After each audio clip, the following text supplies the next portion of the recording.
Fulton coming to you on a Friday. Thank you so much for joining us. Leading you into a lovely weekend and a happy Father's Day to all the dads out there. We're going to talk some Rose baseball. Took a little sabbatical from the boys in blue. Jake does not have to put money in the swear jar today.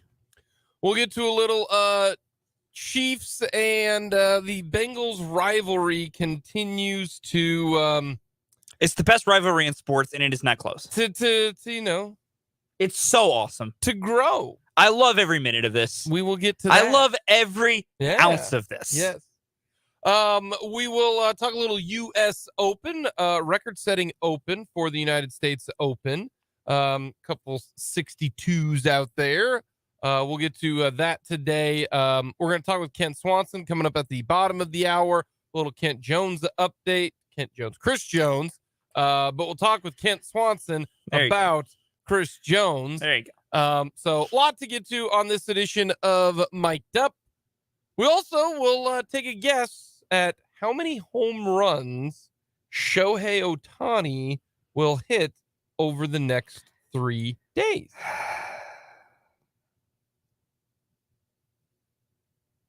Yeah. He has hit 6 home runs over the last 7 games. Yeah. He's also, or beg your pardon, he's hit 7 home runs in the last 12 games, and he's hitting almost 500 the last 6 or the last 2 weeks. Just want to remind everybody that this man also is one of the best pitchers in baseball. He's not as dominant here recently on the mound. Yeah, it's the workload question that I think if the Angels are intelligent, they should just go to a 6-man, lighten the workload on the arm a little bit. I think it would let him take a breather. But still, the fact that man's still good on the mound and does this is just... Yeah. Name me another dude who can pump you in there 100 miles an hour and hits dingers at this rate. Aroldis Chapman. I don't think Aroldis Chapman's hitting dingers.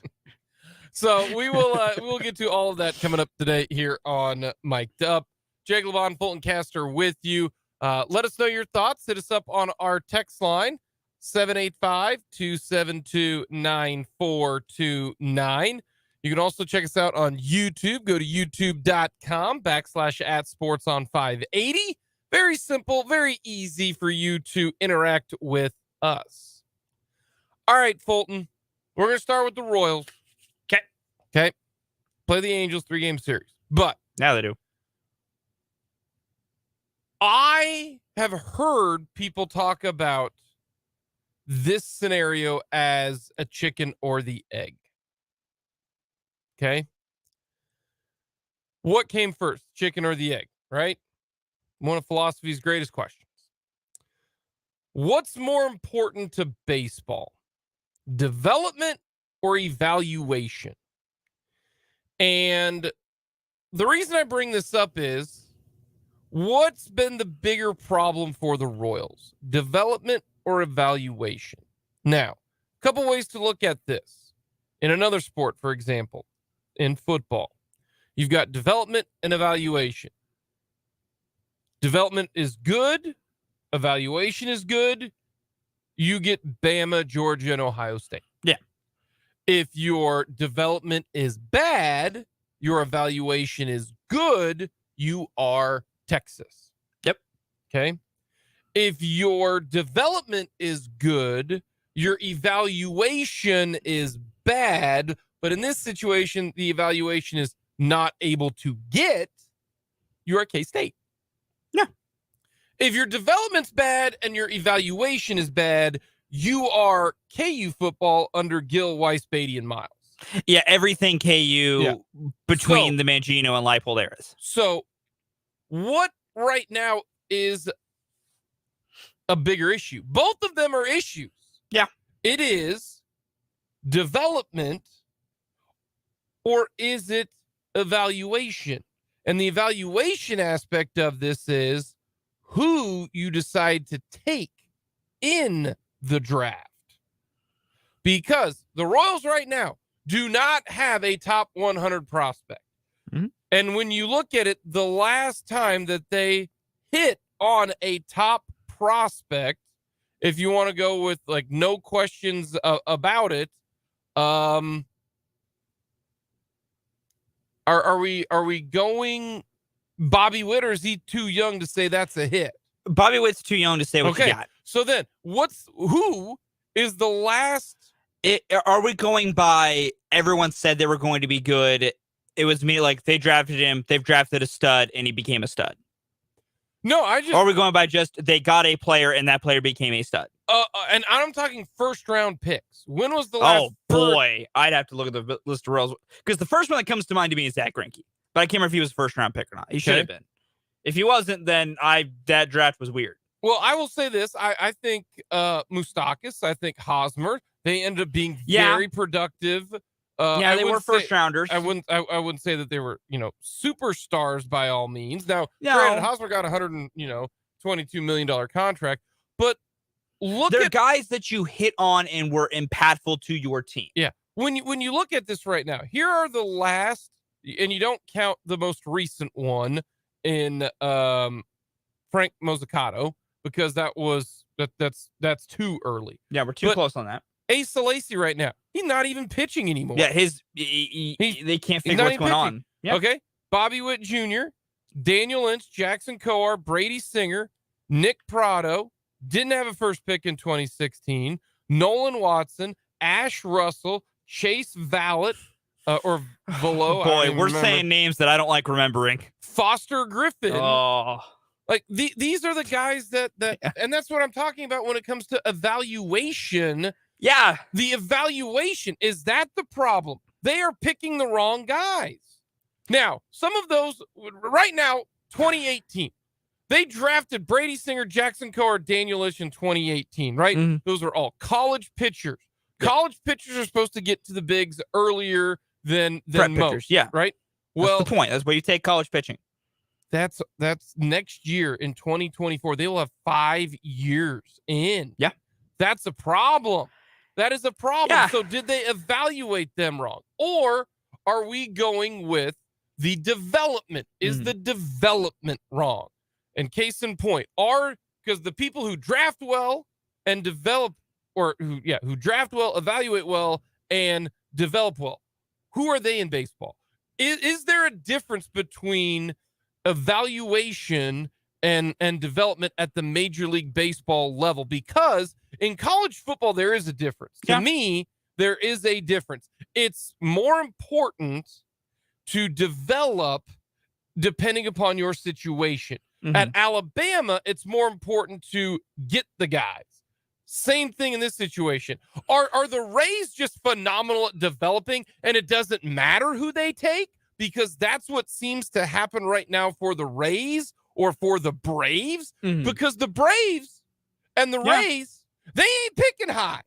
They're not picking near the top. So that is my question. Mm-hmm. They seem to develop them so well, no matter who they pick. So does evaluation not mean anything? So to me, when it comes to baseball, and I have spent the past few years getting deeper and deeper into things like this, every team, it's both. You need both. The easy answer is yes, you need both. But what is more important for the Royals? Because the Royals' biggest problem right now, if I had to think about like right now in the most recent memory, it is development. Development, okay. But that to me is also the problem I think they've done the best job at fixing. It's a weird thing because, like, I don't think they were wrong on the evaluation of talent on Brady Singer, Jackson Coar, and Daniel Lynch. I think they evaluated those three spot on. And the reason why is multiple people around the league, when there's been articles and things published, not guys have talked to me, there's no way I'm plugged in like this. But when you see things around the league, everyone says, I bet you put those guys in a different organization, they might not be elite, but they'd be better. There have been numerous people that have said, man, you put Daniel Lynch in some other organization, I bet that guy's good. Like, those three specifically, to me, is development. Brady Singer's issues are, how have you guys not ironed out his mechanics or found him a little bit of a better pitch mix to throw? Daniel Lynch is, some consistency problems. My thing with Jackson Kowar keeps circling back to this. How in this organization since 2018 has no one realized how to make him throw a better fastball? Like, his current fastball doesn't play. We all know this. There are other types he could throw that would be better, and yet no one's done it. Mm-hmm. That's development. And so that's why I think that's their bigger problem, because, like, Bobby Witt Jr., the talent is there. They evaluated that perfectly fine. Why have they not been able to help him develop some things as a hitter? Asa Lacy's a mixed bag, because a lot of Asa Lacy's injury, like, a lot of him is just on the guy has injury problems that have thrown him way off. Like, his back betrays him, which we talked yesterday. Back injuries you don't want. And that's what Asa's biggest problem has been. And then, like, Frank Mazzucato, it's so close, but that's where I go to. Maybe development's gotten better, because when he first, like, immediately began playing rookie ball the year of his draft, 2021, not a great year. Frank Mazzucato is one of the best pitchers in low A right now. And I get it. It's low A. It's entirely different stakes. Correct. But in 1 year, under a new system, they've made a guy better. And you've seen that with pitching development specifically across all of the low minors. So that's where I go. I think development's their biggest issue, but they fixed it. Evaluation is their new big issue, and one that I don't know if it is fixed. Because look at the names in the middle of that they've been first-round picks. Nolan Watson, Ash Russell, Chase Vallot, Foster Griffin. Like, that's not good. 2013, Hunter Dozier. I get some of the thoughts at the time. The Athletic just did a redraft to 2013 with different evaluations. Mm-hmm. They even say, like, we didn't know all the things, and that 2013 draft overall was pretty bad. It's still not a great pick at the time. Kyle Zimmer had its own things. Bubba Starling never worked out, really. Like Christian Colon in 2010.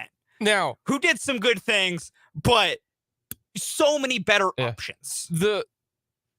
That's why I look at the thing that the Royals need to change is they have to do something, and it's not the hitting. They changed their hitting, philosophy with everything there. I don't understand why they haven't been able to figure out and do that on a level at the pitching side of things. I don't know if Brian Sweeney's the guy, and that's where I wonder if the evaluation, isn't the biggest issue, and whoever's taking them, is it Lonnie Goldberg? He's been there for a long time, and development is to me always going to be more important. It develop will because always be more important. For small market teams, like the Rays can find talent really well. Where the Rays excel is developing, because I make the joke a lot. The Rays can take a guy whose ERA is 7-something with any other team, give them 2 years, that guy's ERA is below 2, because they see it's part evaluation, and they see something they can maybe tweak. But it's more development than anything, because they find the thing and can make it work. That's what the Royals need to be able to do, because that's how you survive when, they could spend more money than they do. But even then, your small market, you survive when you win on the margins of, this guy's going to be really cheap because no one wants him, but I can make him good. They need to be able to do that. And the reason why I think evaluation is important in all of this is the Royals, when you pick near the top, you get a lot of the get bigger bites at the apple, and you get first crack at the apple. Now, sometimes the draft is, the Royals got the second pick in the draft that had Adley Rutschman and Bobby Witt Jr. So they ended up taking one of the two. Yeah, they weren't going to screw up there. So where do they go from here now when it is the draft lottery? Because the lottery's coming up for the MLB draft. All right. This year, not this upcoming draft, I believe it's the next draft, the 2024 draft, is the first lottery draft. Am I not mistaken? Because I thought this year. I'm figuring out right now. I believe it is because this year. No, this is the first year of the lottery. So so last year's standings factor into this year's draft lottery. Yes. This year's standings will determine the lottery for next year's draft. And last year's standings indicated the lottery that has become this year's draft. Yeah. Yes, this is the first year of the lottery, which also, it is worth noting, because of the lottery system and because of how the Royals are going to finish, they're ineligible for the 2025 draft lottery. Small market clubs cannot pick in the lottery 3 years in a row. Technically, I believe how we're doing all of this. That's stupid. Oh, it's one of the stupidest things in existence. Listen, the lottery is a great idea. There's parts of it I don't like. And part of it is the Royals are not eligible in 2025. That's dumb. The 2025 lottery, when it occurs, the Royals are not eligible because it would be their third straight year in the lottery. Irregardless of the fact that they're bad, not via tanking, but because they're just bad at their jobs. That and they don't have the money. So that's just a fun fact I learned. So it's, if anything, really John bad. Sherman, you better get good because you ain't gonna get incentivized for losing for long. Man, that's however, so bad. I will say the Royals will be potentially rewarded for how bad they are this year. The problem is this is not like old years where the Royals could be the worst team in the league and guaranteed the number one pick. They could be this bad and pick like fifth. Yeah, and it stinks. But overall, the lottery is a good idea. Just it needs some refinement. Yeah. The only way to truly get rid of tanking, is to have relegation. That's the only way to get rid of tanking. Yeah, no, there needs to be a gigantic financial penalty. Yeah. If your team is bad. Like, you need to harm the owner's pocketbooks. That's why Premier League teams will never tank. No. Because you lose so much money. And that'll never happen. Being relegated. In the United States. American sports will never do that. They will never do that. No. So development and evaluation. Right now, the Royals are bad at both, but you can overcome evaluation with good development if you're better at developing talent. That's why development is always the most important aspect. It really is. And to kind of put a little bit of a bow on it, essentially for me, I think the development has gotten better, and I think it's on the upswing. The evaluation's a gray area because we're about to see J.J. Piccolo's first road draft. If J.J. Piccolo can evaluate talent properly and takes good picks and takes some guys that you could really feel good about, then maybe the evaluation's getting solved. But we don't know yet. Coming up next, we'll take a look at the U.S. Open, and then we'll talk with Ken Swanson of the KC Sports Network.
with the U.S. Open. Not tough enough, apparently. Right now, it's really 3 guys and really 2, and then a whole bunch of people that are chasing. Right now, Ricky Fowler and Xander Schauffele both tied the U.S. Open, made the U.S. Open now record of 62. No one ever shot 62 in the U.S. Open, and Fowler and Schauffele do it at the same time. Wyndham Clark right now, though, is 9 under. He's leading it because he's 3 under today. Shot a 64 yesterday. A lot of people at 4 under par. There's like 10 people at 4 under par. So a lot of red numbers thus far.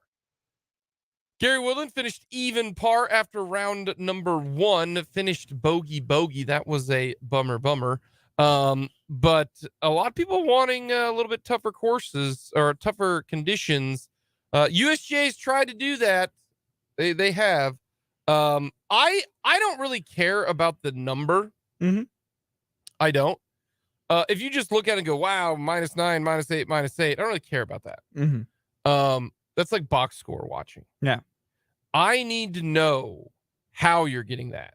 Like if Ricky Fowler's just striping it, which he did yesterday. If Xander Schauffele is hitting it well, I mean, driving it down the middle of the field or middle of the fairway, and then iron shots landing and all of that.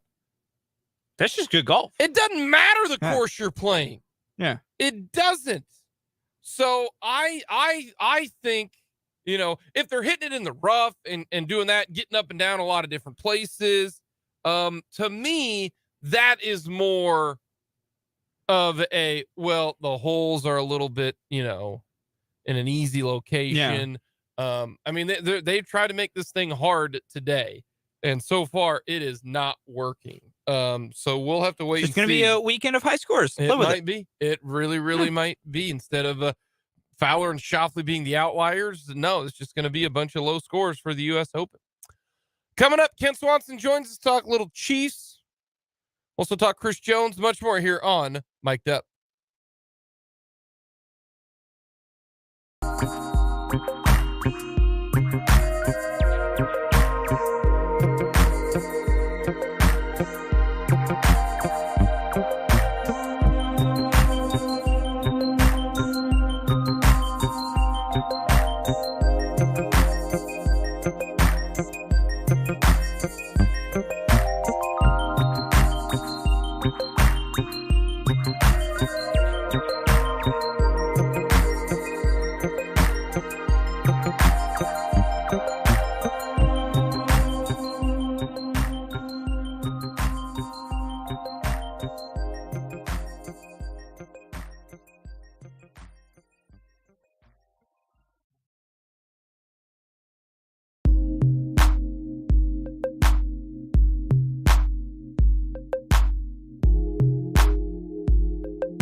And Angels coming up tonight.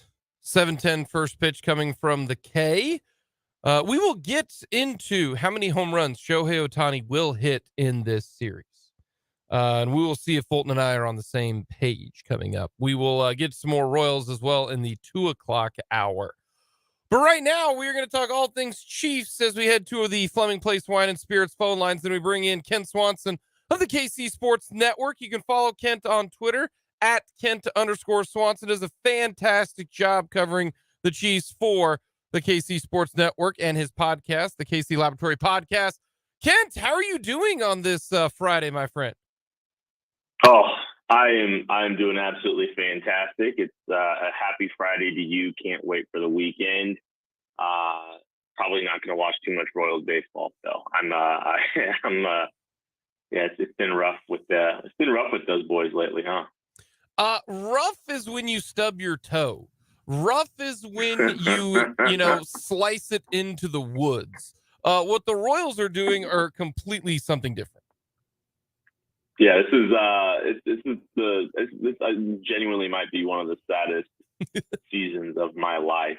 I'm 34 years old, and it is sad. It's making me sad. Have you ever seen? Are you a Marvel guy? Do you know any about the Marvel movies and everything like the Thanos and all that? Oh yeah. I saw one of those things where Thanos, has to sacrifice. Oh gosh, I can't think of her name. She's Zoe Saldana, is who she is. Gamora yes. into the pit to get one of the Infinity Stones, and they liken that to the Royals. It's like, what did it cost? Yeah, what did you do to get this? And the answer is Patrick Mahomes. And what did it cost? The Royals. Because that's what it feels like right now. Hey man, pretty fair trade. I'll say this. If the trade is Patrick Mahomes, 2 AL pennants, 1 World Series, and all it costs is 20 years of the Royals being terrible, I'll do that every single time. Just saying. I'm with you. I am with you. But we don't need to talk about the Royals. We actually boycotted the Royals yesterday on the show. We just didn't talk about the Royals the entire day. We did the reverse boycott, kind of like what the A's did. The Royals did not earn us enough to talk about them on their day off, so we didn't talk a single bit of Royals baseball yesterday. So we will today. But we got to talk a little Chiefs here. Do you think the Bengals and the Chiefs are the best rivalry in the NFL right now? Easily. It's not even close. And it's kind of weird because I think there are 2 very clear teams that are competing with the Chiefs for supremacy in the AFC. It's the Bengals and the Bills. The Bills are quite friendly with Bills and Chiefs fans. It's a very friendly rivalry. It's very there's people giving their flowers, all that kind of stuff. With the Bengals, it is just pure hate. And I love it. Oh, I love it. I love this rivalry with the Bengals. They run their mouth. They haven't done anything. They won 3 coin flip games against the Chiefs and did nothing with it because they haven't been able to achieve a Super Bowl. The Chiefs have 2 rings on their fingers now. It's delicious. You don't want to get me started on this, Jake. Maybe you do because it's June, but it is a fun rivalry. It's delicious to be on this side of it too. Is there another rivalry that's not that's a non-division rivalry like this since the Colts Patriots? Yeah, I don't think so. Like, I think that's part of what makes it so great. And I think it's great for the game of football too. But like, I think this is the new. I don't want to say it's the new Brady Peyton. It's a little bit different. There's more to the rivalry than the quarterbacks, even though obviously there's two elite quarterbacks.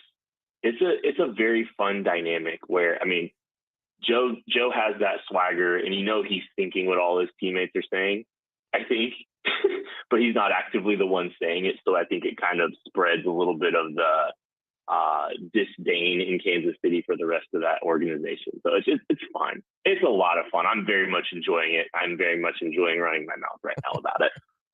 And I actually think, and we've had this discussion before, that the Chiefs are going to be the team that people don't like anymore. I mean, even on one of them terrible shows in the mornings, I saw someone screenshot it. Who's the team that's going to upset the Chiefs, or upend the Chiefs, or stop the Chiefs? And I think a couple people picked the Bengals, someone picked the Eagles, someone picked the Jets. So people are going to start hating the Chiefs.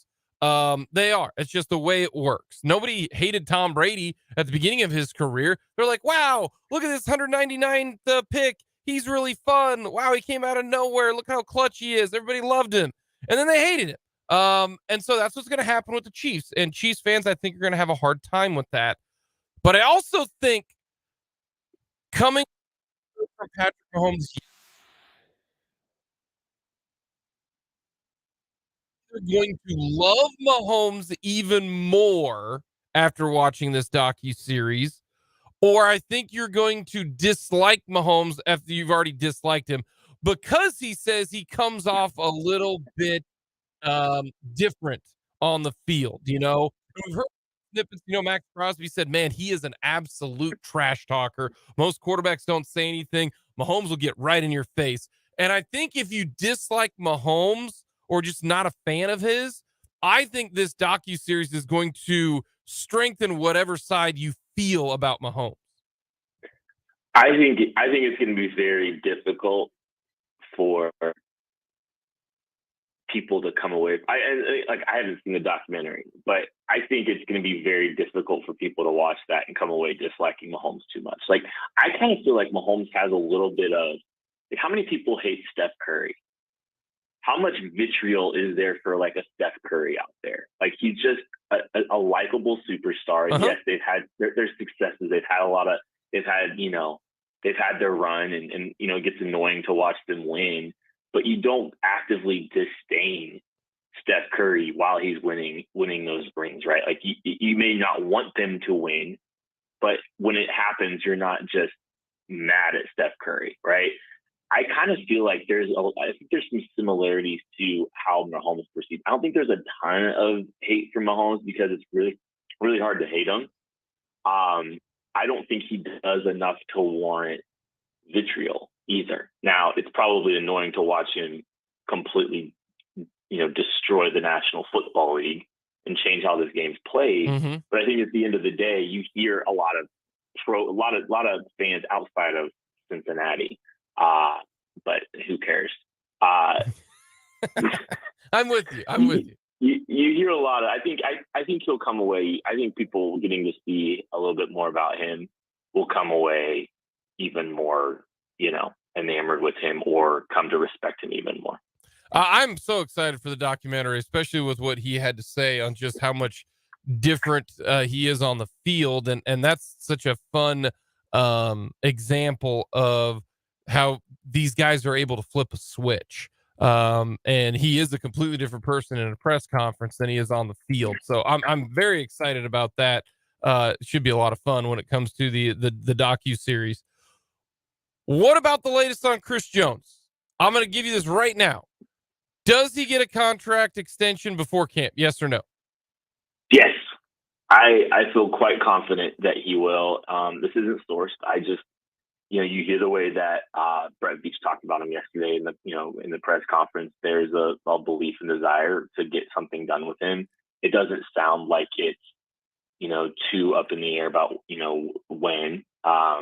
It's June. Like this is not the timeline at which the Chiefs typically operate with these kind of big extensions. It's normally a July type move, and I think we'll see Chris Jones here next year, obviously, and I think we'll see him beyond this year. I think they'll get something done. I know there's some people making some things about maybe his lack of presence at the ring ceremony and that kind of stuff, but I'm not too concerned. I am surprised he wasn't there for the ring ceremony, man. You only, I don't know how many of those you get. And plus, the last one that they had, it was on a football field and everybody was spaced apart. I get the whole, this is part of negotiating, getting fined $100,000 for not being at camp, part of negotiating when you're talking about $80 and $90 million. But man, that ring ceremony, you can't get that back. I think I get what you're saying. 100%. And I think, you can separate mini camp from the ring ceremony, but the mini camp is coming on the back, or the ring ceremony is coming on the back of mini camp. The timeline makes it a little tricky, I think, for Chris. And also Chris has to answer questions about the contract if he's there tomorrow. So or there last night, I'm sorry. I kind of wonder if just all of those things maybe are contributing factors into why he didn't come. He's not showing up to the mini camp. It might be a little bit, an interesting discussion with Andy when he gets there, and then he's got to answer questions about the contract, which I'm sure he doesn't want to do, and I'm not sure his people want him to do either. It's the right move, or let me phrase it. Is it the right move to give him a 4-year deal, $100 million and $65 million guaranteed? Is that the right move? Because that's what the contract's going to be. Yeah, it's tricky. Probably, especially I think Chris Jones. I don't want to be unfair to Chris, but I think last year was a big year of growth for him as a football player, off the field, as a leader, all that stuff. The way he played, more gap discipline in the run game. Just obviously the production he had, sacking the quarterback was obviously great, but I think everything really just kind of grew for him. It's always a little bit of a risk to pay big money to guys on the other side of 30. And I think that's where it's going to be, it's not about, what we thinking last year is his peak. It might be, it might not, but I think it's always a risk when you're paying guys on the wrong side of 30, and the majority of a 4-year deal will be on the wrong side of 30. So that's where it gets a little tricky for me. I think you do it though. You've done enough things here as a team, as an organization to create cap health. You nailed last year's draft. You got 3 cornerbacks under club control for the next 3 seasons. You've done such a great job with all this. I think you have the flexibility to, be a little bit bold and just deal with signing one of the best defensive players in the entire league to a contract beyond the age of 30. They've earned that opportunity, I think. Is there some part of you that says, I still think Chris Jones is going to be really, really good next year at age 29? And I think Chris Jones is going to be really, really good at the age of 30. The question is 31. Is it almost worth it to give him this contract for the next 2 years just to see what this team can do for the next 2 years? Because I do wonder if Chris Jones's window of still being elite is the same as Travis Kelce's. I feel like this coming year, Kelce's still going to be excellent. I think Chris Jones will. And then I think maybe in 24, you start to see a little decline, perhaps. Now, granted, he's a unicorn. The way he runs and the way he moves, we always made fun of Antonio Gates. How is that guy always open? That dude runs a 5-second 40.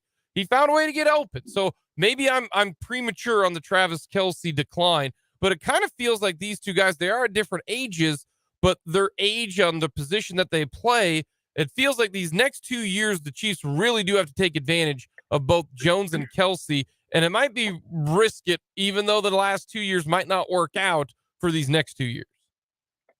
Sure, I think that's fair. I think that's it's an interesting way to kind of frame it. And I mean, like, you're looking at if you do a new Chris Jones deal, yeah, you're going to get some relief this year, and yeah, you're going to you're hoping for the next years for sure that you're going to see Kelsey and Jones playing at a high level. I think that's about right, and that makes sense. If you're playing for the immediate window, which I think they probably should, like they should. I mean, you've got two players that are really hard to find on your roster right now. I think it makes sense to keep those two guys. I mean, I think Chris is one of those indispensable type players where if you move on from Chris Jones, you're not going to be able to replace his production in the aggregate. And yeah, go win games now, especially with every decision that you've made leading up to this point. I think they've afforded themselves the opportunity to take this kind of risk. And I don't know if risk is the right word, to pay big money to the kind of player that they are. And, I think both of these guys, it makes a ton of sense to try to maximize this window with them. We're talking with Ken Swanson on the Fleming Place Wine and Spirits phone line from the KC Sports Network. No one's really talking about L'Jarius Sneed. He's in the same situation as Chris Jones, got 1 year left on his deal. This upcoming year is the last year, and then he becomes a free agent, or they can tag him. Do you think the success of the 3 rookie corners and then drafting Shamari Connor and Nick Jones means they're going to let L'Jarius Sneed walk, and nobody's talking about that because everybody's focused on Chris Jones? I find it interesting, when Patrick Mahomes earlier this offseason was talking about players, his contract and his situation, and Patrick brought up keeping players like Travis Kelce, like Chris Jones, and like L'Jarius Sneed around. Like, that was quite interesting to me, that he would bring him up specifically. I called Patrick Mahomes the assistant GM. He's very well aware of everything going on with him. I think they keep good lines of communication with him on everything. So the fact that L'Jarius Sneed's name got thrown in there was very interesting to me. I think this team can afford to move on from him, though. And I think what L'Jarius Sneed requires from a contractual standpoint, if it's in the teens APY per year, 13, 14, 15, like, I don't know if I'd do that, just because you've done such a good job in your secondary historically of dealing with, not investing heavily in the position, money wise. And now you've nailed 3 picks, and maybe, there's some buzz about Nick Jones. There's, maybe you even found another one. I don't think you extend L'Jarius Sneed. I think you allocate those funds towards Chris Jones. All righty, my last two for the road for you. I know you're a golf fan. You like to golf. If you were to play the U.S. Open at LA Country Club right now, what would be your hope that you would shoot? I would hope to break 100. I broke 90 for the first time in my life a couple weeks ago. One of my buddies sent me like kind of the projected handicap if you were playing the LA Open this weekend, and I think I'd be lucky to break 100. That would be my goal as well. Not triple digits. Just somehow get 99. Do whatever you could to hit 99. Like that's exactly what I would try to do. No questions asked. I would do anything and everything that I could to try to shoot 99. I probably wouldn't do it, but that's okay. All righty. Pat Sajak is handing off the reins to Wheel of Fortune. I don't know if you know that, Ken.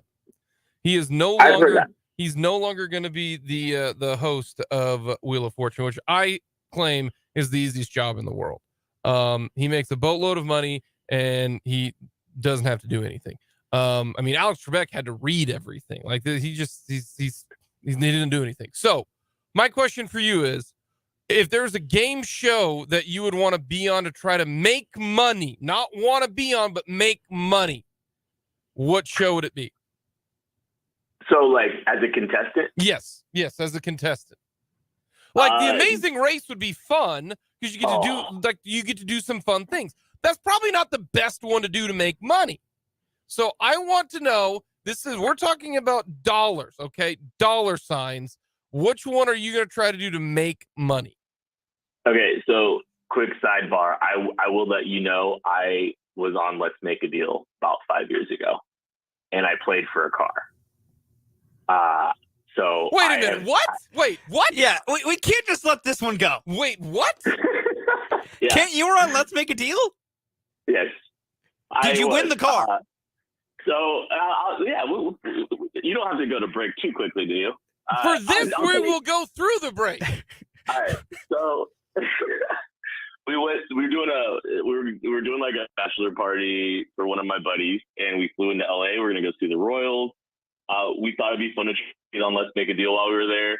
So we went through the whole process there. They had like people spying on all of us, like producers spying on us. Long story short, I got on the game. I got to meet Wayne Brady, and I got to play car pong for yeah. And so I did not win the car. I hit the car cup like 3 times, but I did walk away with $1,000. So it was a lot of fun. I had a great time. Is there video of this? I've tried to find it. I don't know if I want to. They couldn't tell because you have to wear like ridiculous costumes there. They thought I was an aardvark, and I was clearly a kangaroo. Kent, what year was this? We are going to find this. I will do everything I have to find this now. I think it might have been like 2017. Oh, I'm about to do some digging. I've done it one time. I couldn't find it. But if you can, good luck to you and let me know. Kent, you're amazing. This is fantastic. Yes. Congratulations. The rest of the day Fulton will be spent trying to hunt that down. Kent, we appreciate your insight. We love you, buddy. Thank you so much, and have yourself a great rest of the weekend. And happy Father's Day, my man. Hey, you too, Jake. Catch you later, buddy. Ken Swanson just dropping bombs. I am going to make it my personal mission to find this. Every one of them's got to be on. We're about to do some. Listen, I can do some internet sleuthing. I'm about to put in some work because I know we got 2017. Let's Make a Deal, and has to be playing car pong and aardvark and kangaroo. I'm gonna move with Kent that he looked like a kangaroo. Yeah, okay. But I'll see. I don't know if I'll find it today. I am going to do everything I can to find this episode of Let's Make a Deal. I'm going to do this. Fulton, I don't mean this in a negative way. You don't think I can do it? No. In fact, the opposite. I think you'll be like, I don't care what I do this weekend. I'm gonna do this. There's going to be a lot of hours put into this, but no, I got to look for it. I got to find it. We're gonna talk a little Chiefs rivalry, and everyone loves the list game shows to make money.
On this Friday, Jake Levon, Fulton Caster with you.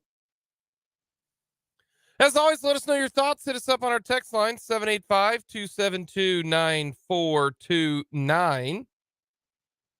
Outside of Topeka, 785-272-9429. Let us know your thoughts on this edition of Mic'd Up. Check us out on YouTube. Got Father's Day coming up on Sunday. We will not have a show on Monday. We're getting that day off, federal holiday, Juneteenth. So we will not be here Monday. We will talk to you on Tuesday of next week. It'll be fun. So a little 3-day weekend. Yeah. Is it a 3-day weekend if you get Monday off? Yeah. Or does it feel like it's more of a 3-day weekend if you get a Friday off? It feels like more of a 3-day weekend if you get Friday off, but it is also a 3-day weekend with Monday off. Just one feels more like a 3-day weekend. Yeah. They both count the same. Because you're extending your weekend by one day. Either it starts earlier or it goes later. But it feels more like a 3-day weekend with Exactly. Friday. Because you're starting it sooner. Exactly. You go out Thursday night, you don't go out Sunday night. Correct. That's the difference. Yep. 100%. Because then your Friday feels a lot better. It felt like a Friday yesterday. It really, really did. Like today feels agree. Today feels like we're working on a Saturday. I'd agree. You know what I mean? But got Father's Day coming. You got anything planned for Father's Day? I don't know what Dad and I might do. I am going to Wichita Saturday afternoon, so I'll be down there through Saturday through Monday. Okay. Him and I will do something together probably.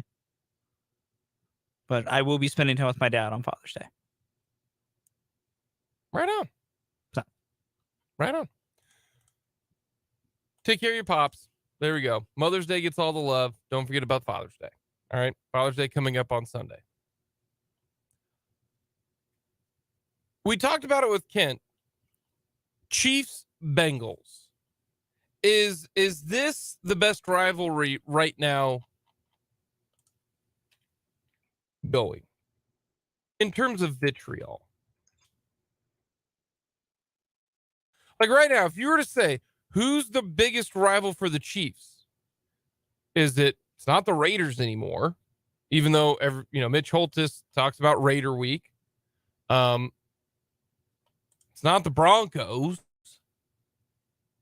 mean, the last time that the Chiefs lost to the Broncos was 2015. Fulton, 2015. Yeah, that's really funny. It's not the Broncos anymore. No. Is it Chargers? Absolutely not. I don't think so. I not really competitive do think, consistently enough. I think if you were looking at the Chiefs' biggest rival, it is the Cincinnati Bengals.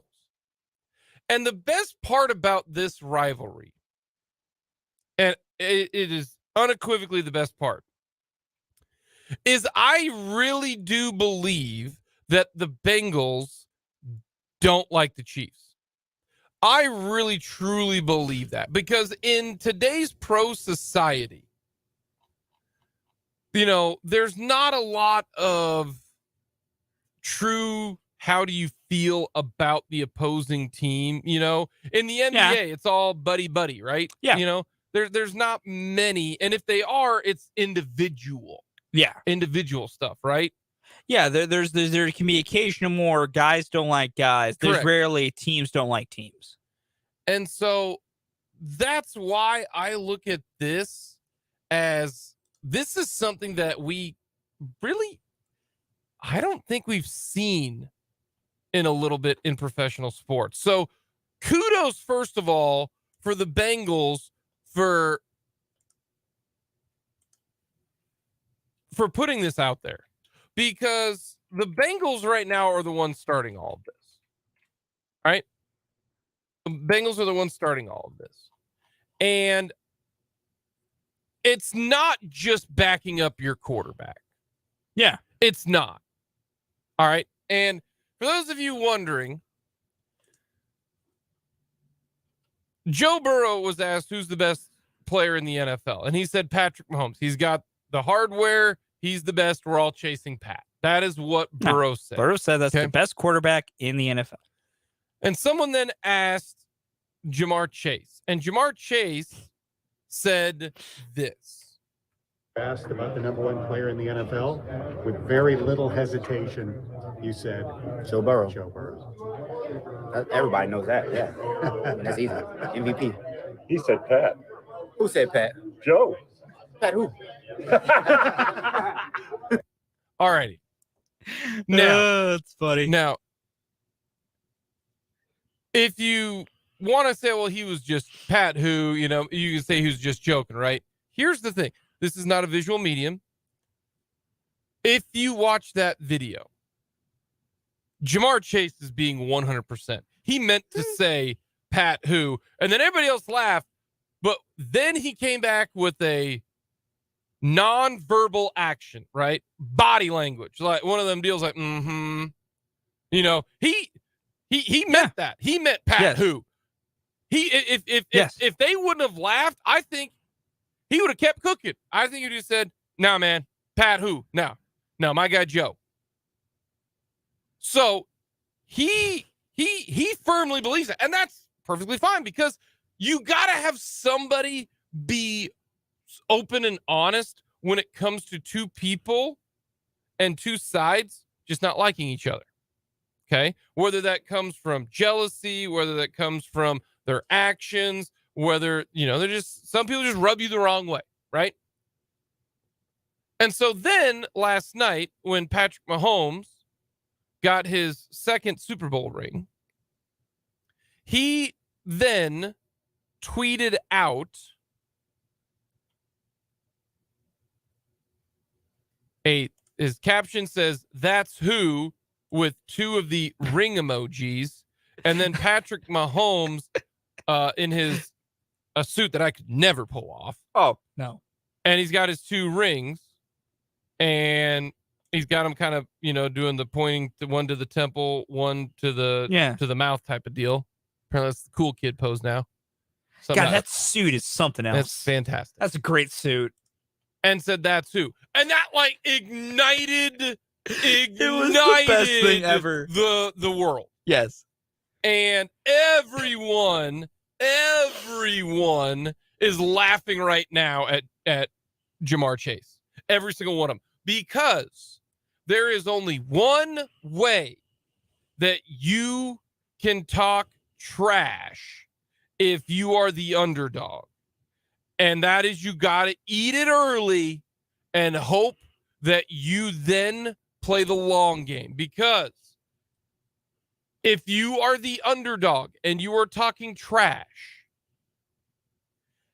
and the man who you're talking trash with has every single comeback and he throws it out there, you have to be willing to eat this. Because Pat who? I don't know who you're talking about. And he said, "That's who," with the two. It ain't one Super Bowl ring. It's two. It is two Super Bowl rings. Okay. That's where I look at this and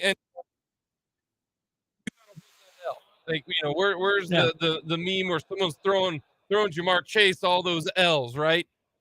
That's the problem when you go at the big dog and the big dog is willing to bite back in a trash talking situation. In this deal, what's happening is, if I'm gonna give you in-game situation, right? In-game situation, real life situation, right? K-State, Missouri football last year. K-State is up 40-6 or whatever the score was. There's 1 second left. and you've got someone trying to score. People made fun of Eli Drinkwitz all the time during that, right? Because that's what this is. It's when you're up 30-0 and you're dropping the football and doing the first down thing. You're like, man, look at the scoreboard. You look like a fool. But I'm so thankful for this. I'm so glad that Jamar Chase, deep down in his soul, truly thinks that, and I'm perfectly fine with that because I want people to speak their minds. And I love the fact that Patrick is and Petty Mahomes showed up. Big fan of Petty Mahomes. My favorite personally. And Mahomes is not going to back down if you come at him because he's willing to put it out there. He's willing to risk it all. And that's why we talked about that game against the Bengals in the AFC title game was the biggest game for the Chiefs in terms of this rivalry because, and this, when they play in the regular season next year, it won't matter. That game means nothing. Congratulations. The Bengals win that game. I will come on here because it's a Sunday afternoon game. I will come on Monday and say, we'll come on Tuesday. They play New Year's Eve. That Monday is New Year's Day. So they play New Year's Day? No, they play New Year's Eve. They play Sunday, New Year's Eve. The Monday is New Year's Day. Really? We might have to have a show that day. You can have a show that day. I'm taking my day off. Man. Anyways. We'll come on the show Tuesday. Either way, if they lose that game to the Bengals, it doesn't matter. No. Because you can win all of the regular season games you want. The Chiefs just need to win the one that matters. The winning the games that matters are the ones in the playoffs. That is all that matters. When Bengals, you can beat the Chiefs 8 straight years in the regular season, and the Chiefs beat you 8 straight years in the playoffs.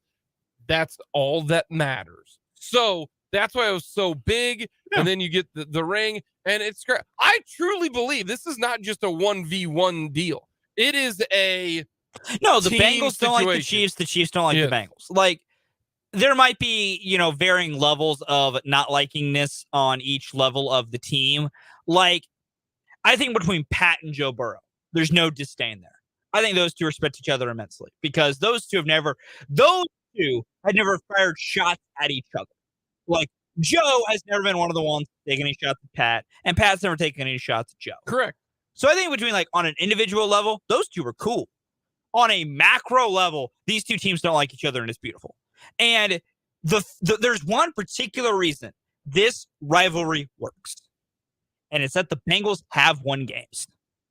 Not just in the regular season, that they have that AFC Championship victory, that they were able to win one of the one. Like, when we go to regular season, it's all Bengals.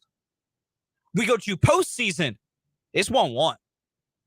Each one of them has won one of the ones that matters. Now, the Chiefs are going to follow up winning the one that matters by winning the real one that matters, which is why they got the big fancy ring number 2. But that's why this rivalry works. The only reason this rivalry works, why all the barking of the Bengals can't elicit responses beyond just people finding it funny, is they kind of have some talking points. Like, it's like the Broncos have no room to talk ever. Like, no matter what they could want to do and any jokes that they could make, they would all fall flat because they haven't beat the Chiefs since the Obama administration. Like, that's where the jokes can kind of die a little bit. The Bengals get to talk because Joe Burrow hasn't lost a regular season game to Patrick Mahomes and the Chiefs, and they're 1-1 in the playoffs. And that's what makes this rivalry so good.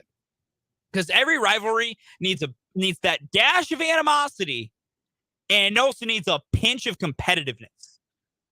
Fantastic. It's beautiful. It's great. It's my favorite thing ever. And I want both teams to keep talking. Seriously, I never get upset when the Bengals talk. I just start laughing really hard. Like when Jamar Chase did that, I'm like, that is so funny. Legitimately, I find it funny because I know you're just making this team mad. And more importantly, we've made these comparisons before.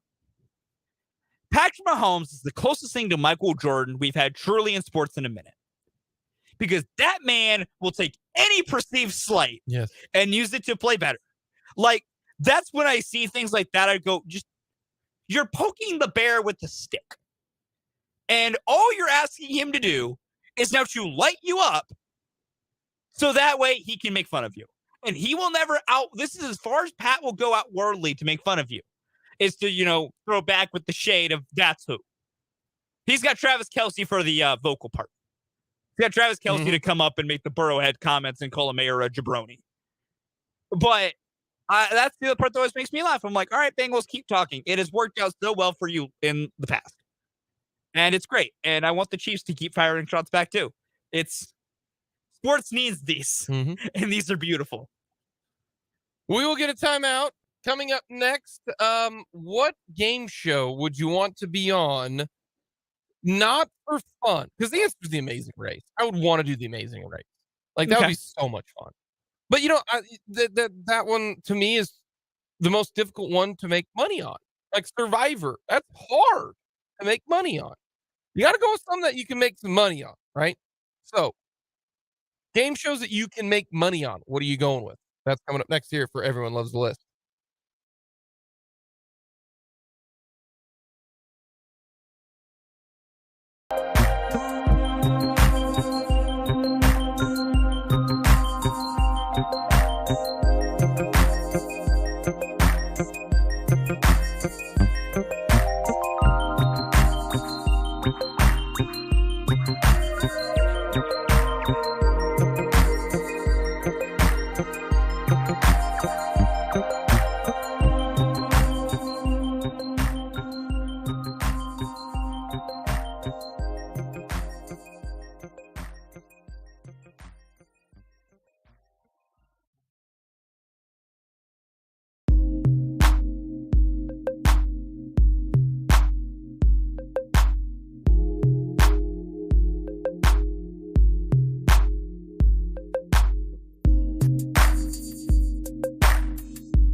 Loves the list. So we were going with game shows, and the reason I thought of this not is because Ken Swanson was on Let's Make a Deal with Wayne Brady. Well, which I have to let our listeners know here. Brendan Dorzinski and I have identified the episode we think. We have not been able to find video confirmation to watch the episode. Brendan and I are 95% sure we have found the exact episode. Okay. It took us 10 minutes. So Kent Swanson was on Let's Make a Deal. So but Pat Sajak retiring as he's going to do this upcoming year as the Wheel of Fortune guy. He really doesn't do a lot there, to be honest with you. No, he doesn't. Vanna does more than, is Vanna still doing it? I think. I don't know. Either way, we're going to go with the game shows that you'd want to be on to make money. Yes. All right.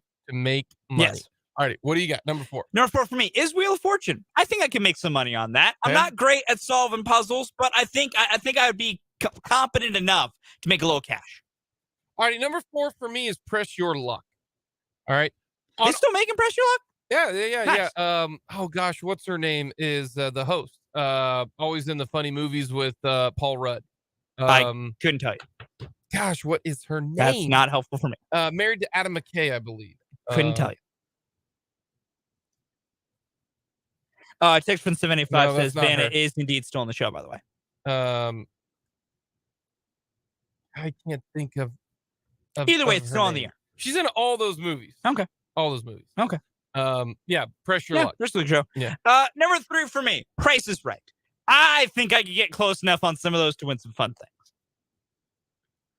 Number 3 for me, I went with Deal or No Deal. Okay.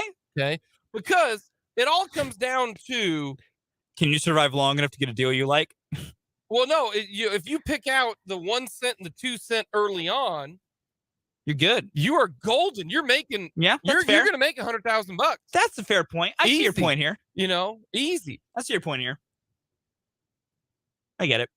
Number 2 for me, I don't know how many people know this show, but I really do enjoy this show. And I'm going into realms of I'd have a great time. And this is where I think I could start making some cash. Going with The Chase, trivia show. Trivia game shows are my wheelhouse. I have a lot of stupid, useless knowledge in my head, and I watch a lot of trivia shows. From just watching these things and knowing the questions they ask, I could make some money if I landed on one of these. Originated in the BBC, Okay. the moved over to America, so there's 2 versions. By the way, our text line, you're fantastic. You are so fantastic. Because they know everything. It's Elizabeth Banks. Multiple, yes. Elizabeth Banks is so funny. She's hilarious. But yes, Elizabeth Banks is the name that we were looking for. So that's fantastic. Good. Fun fact here from the text line: Vanna was the MC at the grand opening of the Westridge Mall. Oh, that's nifty. Yeah. Fun fact: Vanna White is one of the more popular figures when it comes to rap lyrics because Nelly made her super famous when he said, "I'll be sitting first class, sitting next to Vanna White." So Oh, nice. fantastic. Good for Nelly. Number 2 for me is Wheel of Fortune. Yeah. I'm very, very good at Wordle. And I feel like I so could do it's pretty similar good. concept. I feel you. I'm going to go with Wheel of Fortune. Number 1 for me was very easy. It is both the game show I'd have the most fun just wanting to be on as a contestant, and one I feel like I could legitimately make some money at if you get me on there on the right day, which is part of like literally every game show ever. It's Jeopardy. Okay, if you think you could actually win on Jeopardy, then you need to take the test. Okay. All right, that's happening now. I will. All right, I 100%. what's happening? If you get me a bad day where I don't know much of the categories, I could flop. But- You get me on a decent day, though, I could do well. Okay, the only way I will agree that you could do this is if somehow you get to the next stage of Jeopardy qualifying. Okay. Otherwise, that's no. Okay. Jeopardy's so hard. Yes. So I gotta pass. Mine very, very simple. I don't know if you see. It's called The Wall. Okay, it's where it's like live plinko, where you drop the ball and you can make some money. Okay. It also involves dumb trivia. Also involves some serious luck. Okay. Whether you're also going to make a deal or not. But it's called The Wall. You can make some serious money. You can make $1 million in that show. You really, really can. Coming up next, big news out of conference realignment. Who's moving? We'll get to that next.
Realignment news, ladies and gentlemen.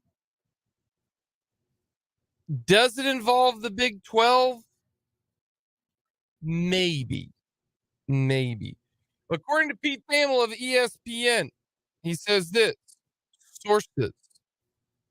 San Diego State gave the Mountain West written notice this week that the school intends to resign from the Mountain West Conference. SDSU asked the Mountain West for a, quote, 1-month extension given unforeseen delays involving other collegiate athletic conferences beyond our control, end quote. All right. A lot to break down. First, we're going to break down the easiest part. The Mountain West asking for a 1-month extension given unforeseen delays involving other college athletic conferences beyond our control, end quote. The Mountain West should hand them a note that says, go fly a kite. Okay, go fly one and fly it really high and far. We don't care. That sounds like a you problem, not a we problem. All right. If you're wanting to leave, you're going to go by the bylaws that we have.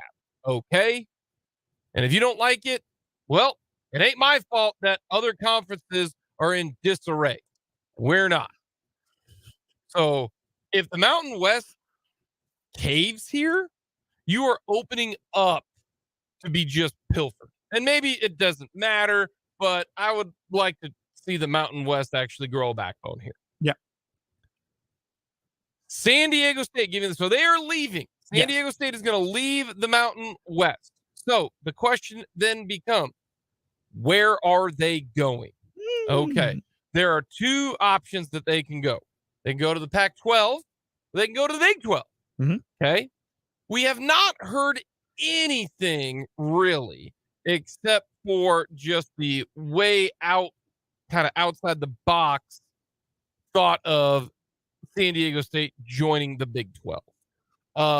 I would be a little bit surprised just because normally when there's a little smoke, there's a small fire. There's been hardly no smoke with San Diego State joining the Big 12. There really hasn't. But if the Aztecs are joining the Big 12, then another move is coming. Mhm. If you're the Big 12, I don't see that happening. Okay, so they're leaving. We scratch off the Big 12, cross them off the list, and it means the Pac-12. Now, a couple different things now coming from the Pac-12. First one is simply the Pac-12 expanding. Is this part of their new TV deal? Hey, the 10 schools that remain, Pac-12 minus USC and UCLA, but we're going to add San Diego State to get to 11. And then the other school that has been rumored about this is SMU, SMU, Smooth. the Mustangs, Yeah. in Dallas. Yep. Cool. Southern Methodist. So, are those two schools going to be added to the Pac-12 to get them to 12 teams? Very similar to what the Big 12 did when they reached out and they added TCU and West Virginia to get to 10. Is that something, to get to that 10 number, to make it a better package deal for the TV money? So are we looking at San Diego State is the first one, and then SMU will be the second one, because the thought process of the Pac-12 is, well, we can get into Texas. We can get the Dallas market, if you will. I don't see that being a great plan, but if that is what keeps the Pac-12 at the same number, I don't think there's any way the Pac-12 is going to get better numbers than what they are. I think the hope is that, we'll keep it stagnant, and that'll give us enough time maybe to figure out something else. Yeah. I don't see the Pac-12 adding San Diego State and adding SMU, and all of a sudden they are going to increase. And the reason why is there are more schools in the Pac-12 who don't care about sports than there are in the Big 12. The Big 12 still has very, very passionate fan bases in the Big 12, okay? Nobody cares about athletics in the Pac-12 outside of Oregon and Washington, to be honest with you, okay? That's about it. So you add those two and you expand to 12. And that is what the new TV deal is going to include. It's going to be those 10 schools plus San Diego State and SMU. To me, BYU, Houston, Cincinnati, and UCF are better schools and bring more eyeballs and more viewership and more history than San Diego State and SMU. Now, SMU has back in the day, Eric Dickerson and the death penalty and all that. San Diego State has done one thing, and they've had one really, really good one, and that's Marshall Faulk, and he was awesome. Yeah. So they don't. So this is going to be, if you are going to reach out to the non-Power 5, what schools would you go with? The schools that would get picked would be the 4 schools that the Big 12 went after, and then I'm not so for sure this might not be in there above San Diego State, but because of its proximity, because of its hope, it's a great it's a great natural fit for the Pac-12. And I will always point out, I'm not supposed to theorize this, but I think this is where it is. I have a different clubhouse leader for what I think this all means. So the other aspect is that The Pac-12 already knows what's going down. Mhm. All right. So there's one way is San Diego State's going to the Big 12. I don't think that's happening. San Diego State's going to Pac-12 to expand to 12. I don't know if that's going to happen. It could. It very well could happen because this is the start of the new television contract. Or San Diego State is going to the Pac-12 because they are replacing somebody. Yep. And then the question becomes, who are they replacing? Now, let's look at the other. Where there's smoke, there's fire. Okay.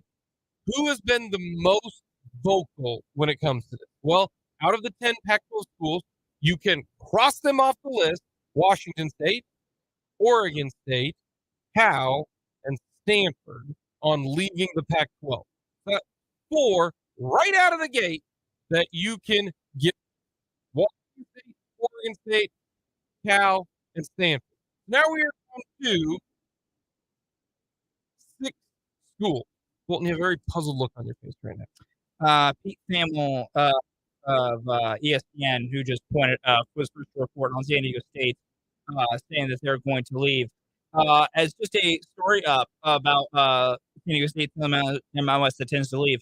According to San Diego State, they do not have an invitation to the Pac-12. According to a source, they don't have a Pac-12 invitation.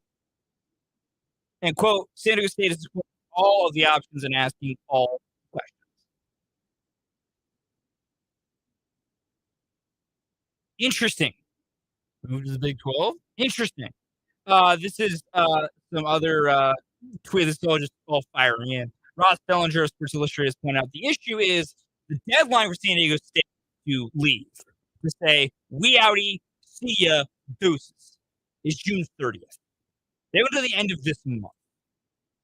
That's why they're trying to be patient. And if they do leave, they owe a roughly $17 million exit fee if they notify the league by June 30th. If they have to notify the league after June 30th, like 30, it doubles to 34 million, roughly. So that's just some new information as we're having this discussion that literally is just pumping out slowly. Yeah. Thought I'd interject that to the conversation. No, but that they have until June 30th, which is perfectly fine. 14 days. What's the date that we kind of were thinking that the Pac-12 would have their television contract done? End of June. End of June, according to Washington State President Kirk Schultz.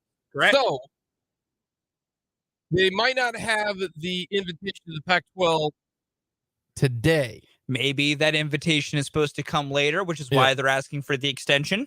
So if and all of these possible, San Diego State could join the Pac-12 and they'd add to them, and that's 11 teams. Now there's 6 teams that you could say who would be the first one to bolt. I don't see Washington. I don't see Oregon. We are down now to 4, and it's the 4 corner schools: Colorado, Utah, Arizona, Arizona State.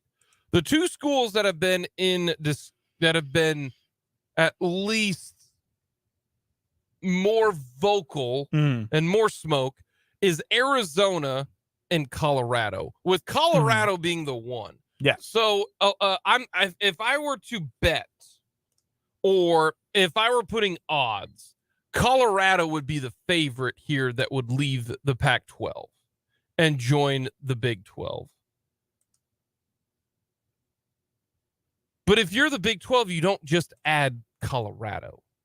Yeah. Because then you're at 14 teams. That doesn't make any sense. There's got to be at least one other added, or 15 teams, beg your pardon. That would be a unique number to have 15 teams.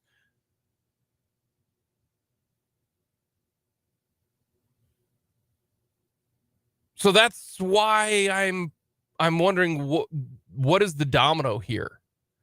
Is it the TV deal has already been pretty much laid out? San Diego State got a whiff of it. San Diego State then starts this motion. Then the TV deal comes out and it's not great. And the Pac-12 schools are starting to go elsewhere. And then the Pac-12 got to fill it with somebody. And so they chose San Diego State.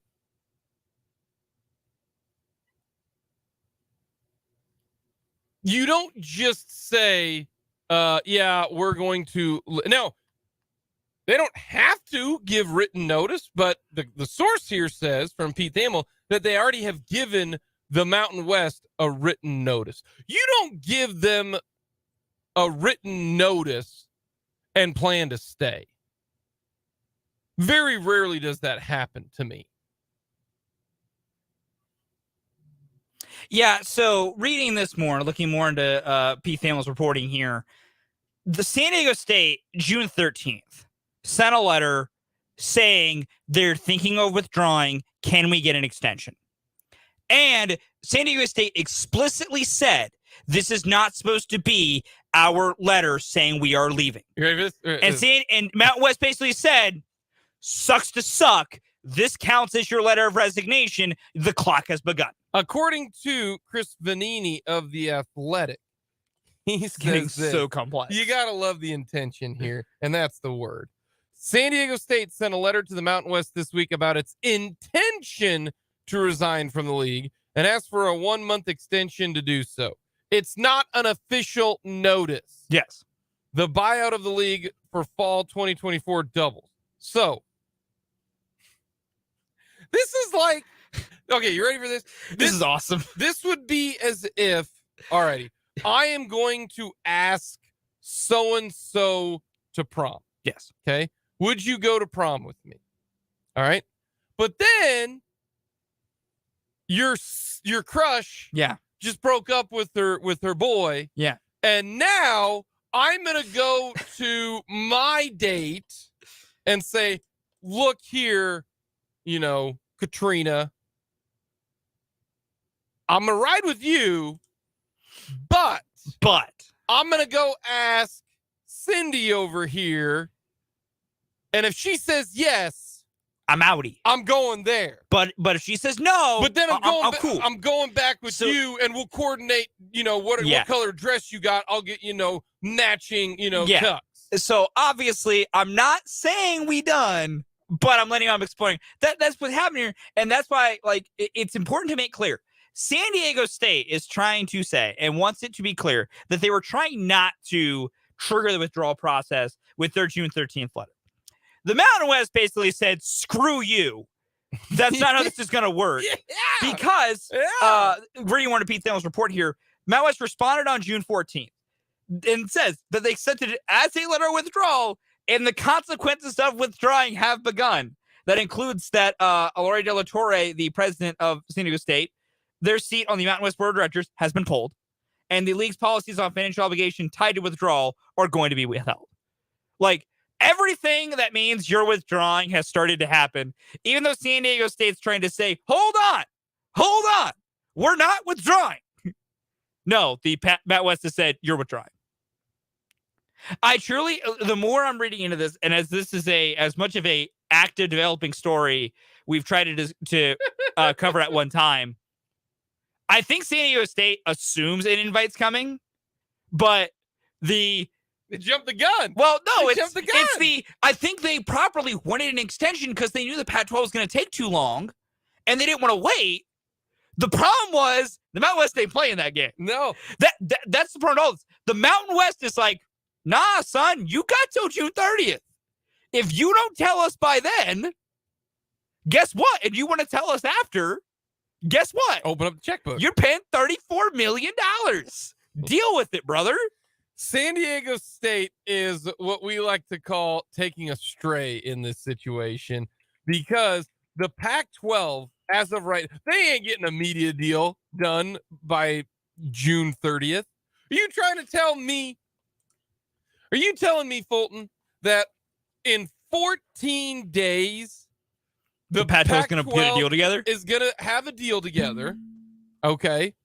And then within those 14 days, after finding the deal, then other schools in the Pac-12 within those 14 days are then going to leave the Big 12 or leave the Pac-12 to go to the Big 12. And then within those 14 days, the Pac-12 is going to invite San Diego State. Absolutely not. No chance in hell. That is the equivalent of me hitting 3 really good golf shots on one single hole. Okay. Not happening. The first thing is I got to hit a good tee ball. It's got to go in the fairway. That's the first That's thing. step one. That's step Yes, one. that's step one. Step one is the Pac-12 has a finalized media deal. Yes. Okay. Not gonna let you know the driver in my golf deck, my worst club. Step number 2, you got to be able to hit it on the green from that good drive. Yes. Okay. That is doable. In fact, once the media deal is done, then the other dominoes will come into effect. This is the much easier one, which is like hitting a 9-iron from 150 yards out. Right? You hit a good 9-iron. Now it becomes more difficult again.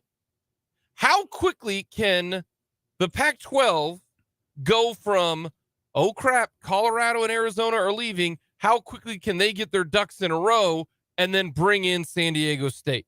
That's the putting aspect of it to get to this birdie on a par full, if you're following along with this analogy. This little golf analogy Jake's created. The 2 toughest aspects in this situation is the drive and the putt. Yeah. And that is getting the media deal done. That starts everything. And folks, we haven't even finished the drive yet. No, we haven't even swung the club yet. We've barely walked into the tee box, honestly. Yeah, I don't even know if the ball is on the peg. Yeah.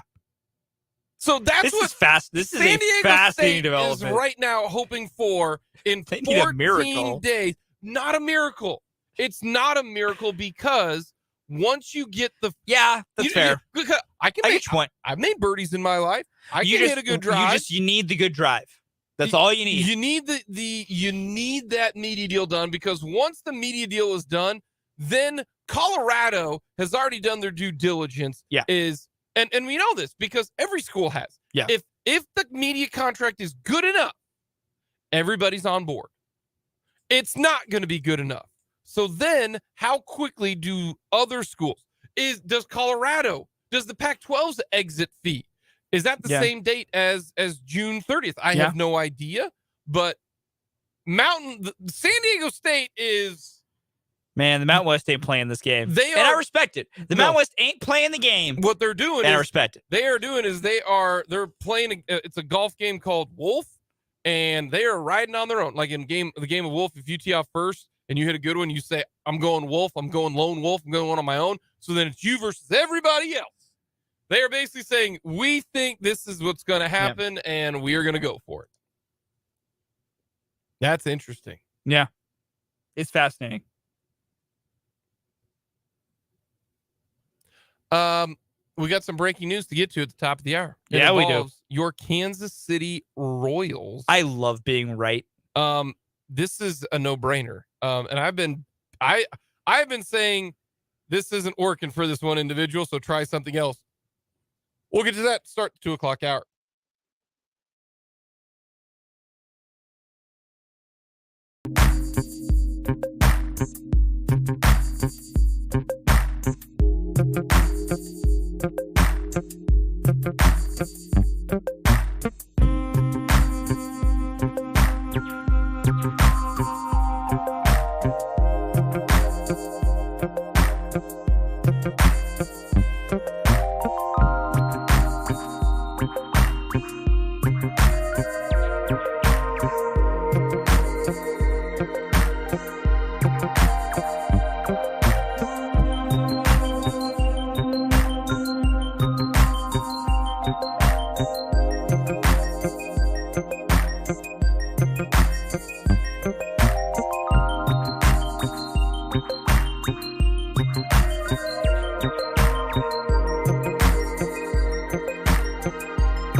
Friday.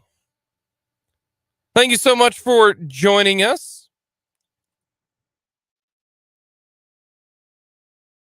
Let us know your thoughts on our text line, 785-272-9429.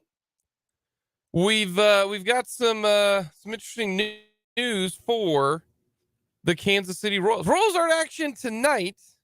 It is going to be the Angels versus the Royals for 3 games. Yeah, it is.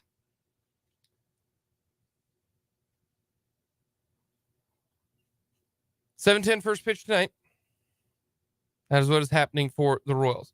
But the Royals news, and we'll break it down a little bit more as we finish the show. But Nate Eaton, whose batting average is low. Okay, the Mendoza line is 200. Okay. Yeah. What is 100? Doesn't have a name.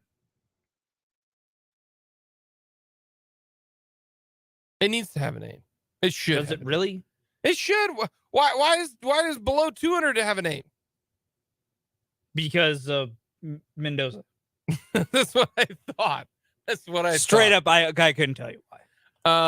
I know it's something to do with a guy named Mendoza. He is hitting under 100 right now, is Nate Eaton. So he has been designated or sent back to AAA. He's going to Omaha. They are bringing up Samad Taylor. Very excited. Okay. Straight up, very excited. This is awesome. So we'll break it down. We talk more about the Kansas City Royals coming up here in just a little bit. But that's the breaking news. For what it's worth, since Nate Eaton got brought back earlier this month, he has not taken it at bat. He literally got called back up and has been entirely used just occasionally for defense. There you go. And a run. There you go. So.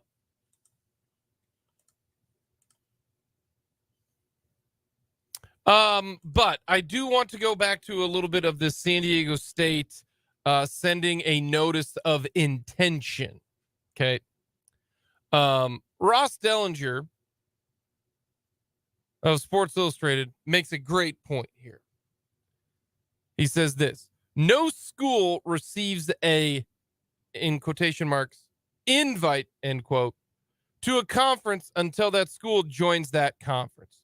Just like no coach ever in the history of sports receives an offer of a job unless that coach accepts that job. So what Ross Dellinger is saying is San Diego State is doing its due diligence because they're going to the Pac-12.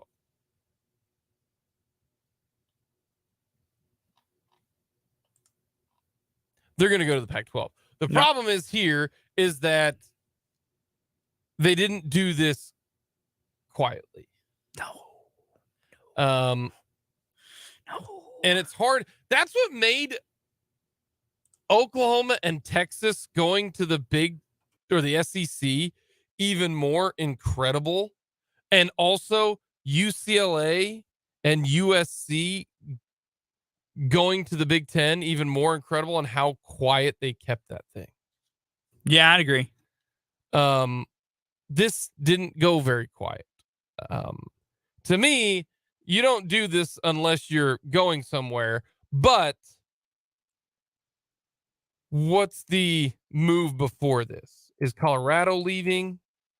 Do we get a grant of rights? Do we understand what the media offer is for the Pac-12? That's pretty much understanding here for what's going on in the Pac-12. San Diego State. I don't think San Diego State is, and I know they just played for a national title in basketball. Yeah, they did. I get it. I don't see San Diego State the same way that I see Cincinnati or UCF. Yeah, because I just don't see it. There's been higher highs more consistently for those programs than San Diego State, basketball wise. Like, let's see this kind of sport by sport with the two big ones. Basketball wise, it's always been marginally good. Like, they're rarely pushovers. Mm-hmm. They're usually pretty good. And there have been some years where they are flat out high level. You know, they played for national title. They beat KU one year, if I'm not mistaken. Mm-hmm. There are years where San Diego State's one of the best mid-major programs in basketball. So like some definite high highs, but their lows are, average to slightly above average. Football is just, they're an average football program. Like, rarely do they have any groundbreaking players. Their most famous player as of recent memory of like recently was a punter. I would say it's Rashad Penny. Well, yeah, Rashad. Yeah, that's fair. That's some disservice to Rashad Penny. He's a pretty big name. Yeah, Rashad Penny was big. Second round pick. So a running back and a punter.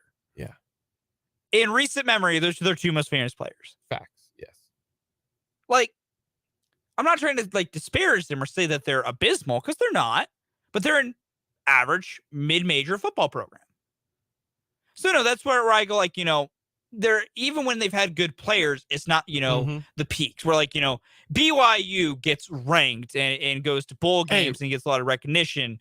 Houston has a college football playoff appearance and some big moves. Houston at times has been good on football, but then, Dana Holgerson exists. But their converse to that is Houston basketball is one of the best programs in the country as of late. And then UCF and both sports are middle of the road, and they have a gigantic amount of money in alumni base.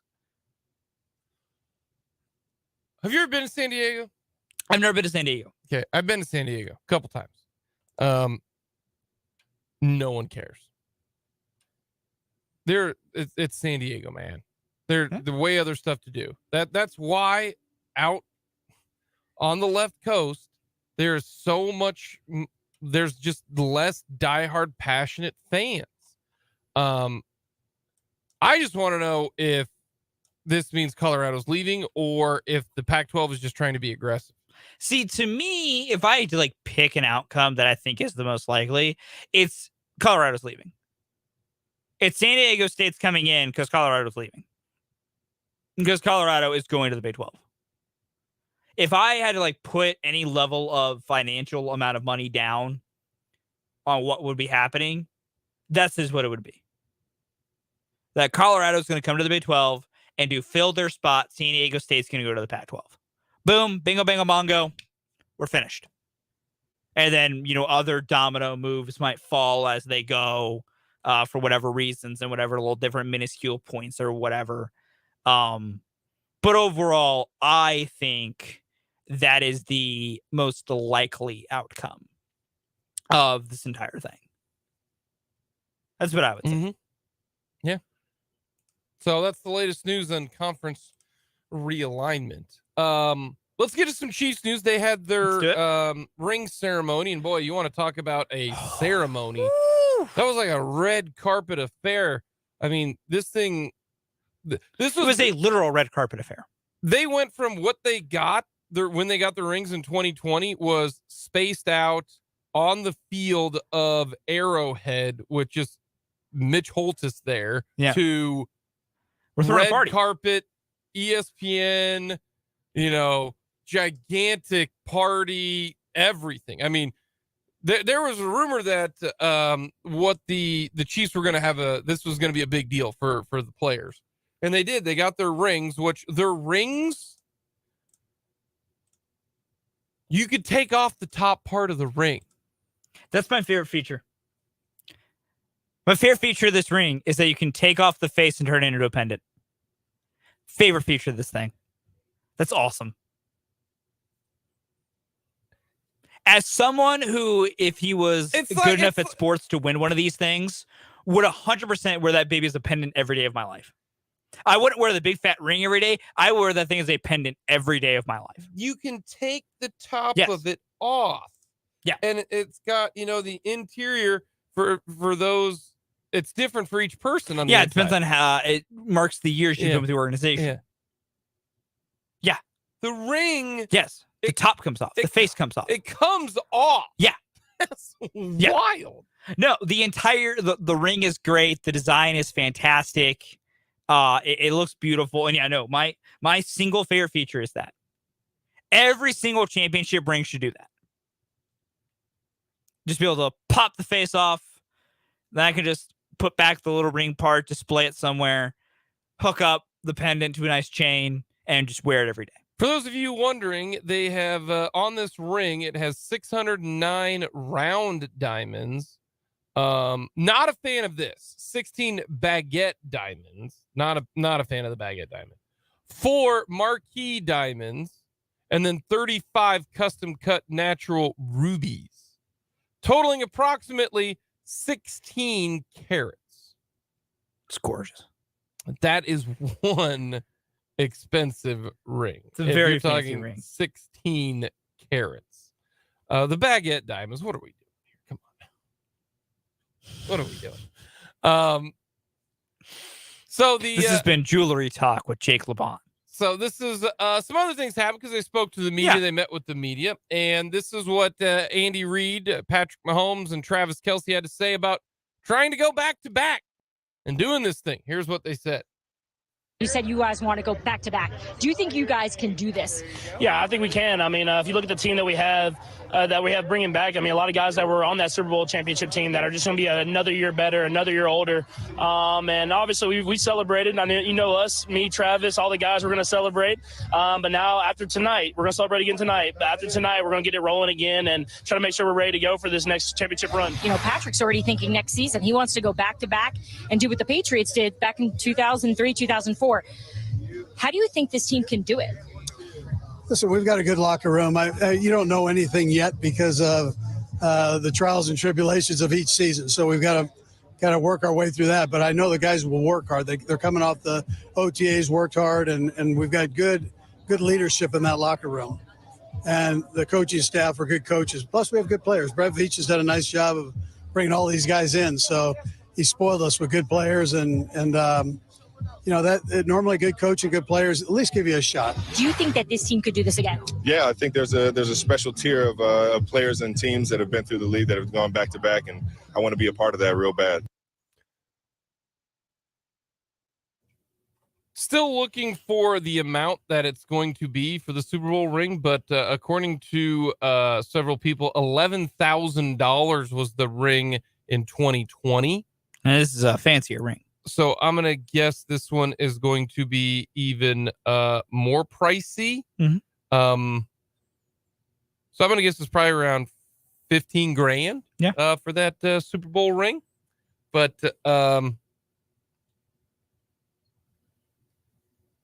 it comes apart. That's crazy. It's the best part. Comes apart. Also, Brett Veach on Chris Jones. What's the Chris? He didn't show up. He was not there. Okay. Here's what Brett Veach had to say about Chris Jones and the contract situation. We're in constant communication. I'd be shocked if Chris isn't here. I mean, this is his type of party right here. So, but we have great communication. And look, there's a lot of time before camp. So, feel good about, you know, where we're going to be with Chris. And we'll get to celebrate tonight and have a good time. And then, you know, break tomorrow. And I'm sure we'll have great dialogue from now to start training camp. And look forward to Chris being here and not just for next year, but for a long time. Do you have a timeline in your head where you feel comfortable getting stuff done? No, not really. I mean, listen, we have a long history together, and we have a great relationship with his agent. So, I mean, these things usually get worked out right during the first start of camp. So, we anticipate the same, and we'll see how it goes.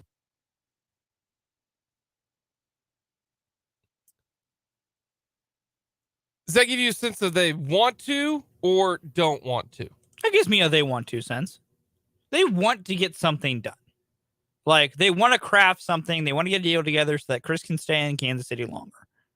It's just no one's losing sleep over this right now. And I think that's the right way to be. The one aspect of all of this that I am perplexed about, the longer that Chris Jones goes without signing it, to me, the older he's going to get. Like, now would be the time to sign it because it's before your 29th year. Does it affect how much you're going to make if you sign it after your 29th year and then going into your 30th year? Maybe it doesn't. Maybe it doesn't. Because if he's able to get to the free agent market, that someone would overpay for Chris Jones. Oh, yeah. But I still say the Chiefs have him for minimum 2 years this year, and then they can franchise tag him next year. They could. The question then is, are you able to actually get enough good people under the cap? Because then you'd have the whole point of Chris Jones getting extension to me next year is he plays under this cap this year. Mm-hmm. Because everything's fine, or you drop it maybe just a little bit. Yeah, you still have him play on somewhat of a big cap hit this season. It's to massage it for next year and the year after and the years down the line. Exactly. No, I get you. Exactly. And I'm with you on that, too. Like, if they do an extension, I don't expect them or even would, to a level, want them to lower the cap by that much this season. It'd be nice to lower it some this year, and the more they lower it, the more it tells me they might be trying to do a couple of things. But you'd want to give yourself some flexibility in case you need to add players for whatever reason. because of, injuries or other Mhm. things. But for the most part, I think you could Yeah. live with as close to his same cap hit this season as you do have, and then make it a little bit easier next off season and the seasons after that, and maybe, fluctuate the years a little bit to where he can coincide and make some things work. Who knows? Either way, like I said yesterday, I'm not fretting until training camp. I'm chilling. We're waiting on Quentin Williams. I'm with Chris and I'm with Brett, and I'm just watching what's happening in New York. Are we on a dangerous game of chicken? No, not yet. Not yet. We haven't even revved the engines for that game yet. Maybe Quentin Williams is like, I'm waiting for Chris Jones. See, Quentin could be doing that. It'd be stupid. He's not better than Chris Jones. Yeah. And I think Quentin knows that. But he's younger. I know. I think Quentin knows to get his bag, whatever it shall be. And then, yeah, Chris is probably going to supersede you by a couple mil, but you're going to still get a bag, young man. Okay. Because I think Quentin understands he has the second bag after this. This is Chris's second bag. There's a difference to those two sides. Mm-hmm. Like, Quentin should be able to live with being the third highest paid DT for a little bit. Because give it a couple years, you will then become the second highest, if not the highest. Mm-hmm. Because Aaron Donald's going to not be playing football here soon. Yeah. And then, Chris might slowly creep back down. So, coming up next, we got another edition of On Second Thought, and then we'll take a peek at some U.S. Open scores, including someone shot a snowman today. That was kind of wild. We'll get to that, give you a little update, and then we'll talk some Royals baseball to finish up this week on Mic'd Up.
Second thought, I'm gonna go with this. I definitely didn't think that Ja Morant would get 25 games. Yeah.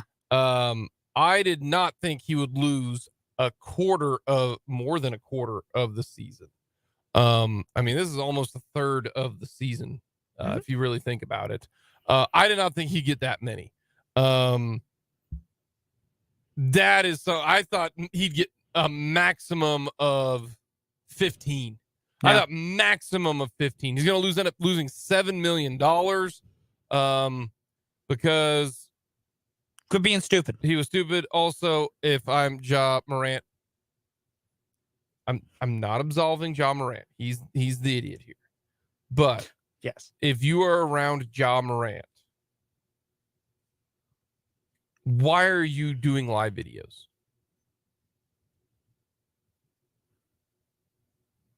A lot of people need to be a lot smarter and all need to get some help.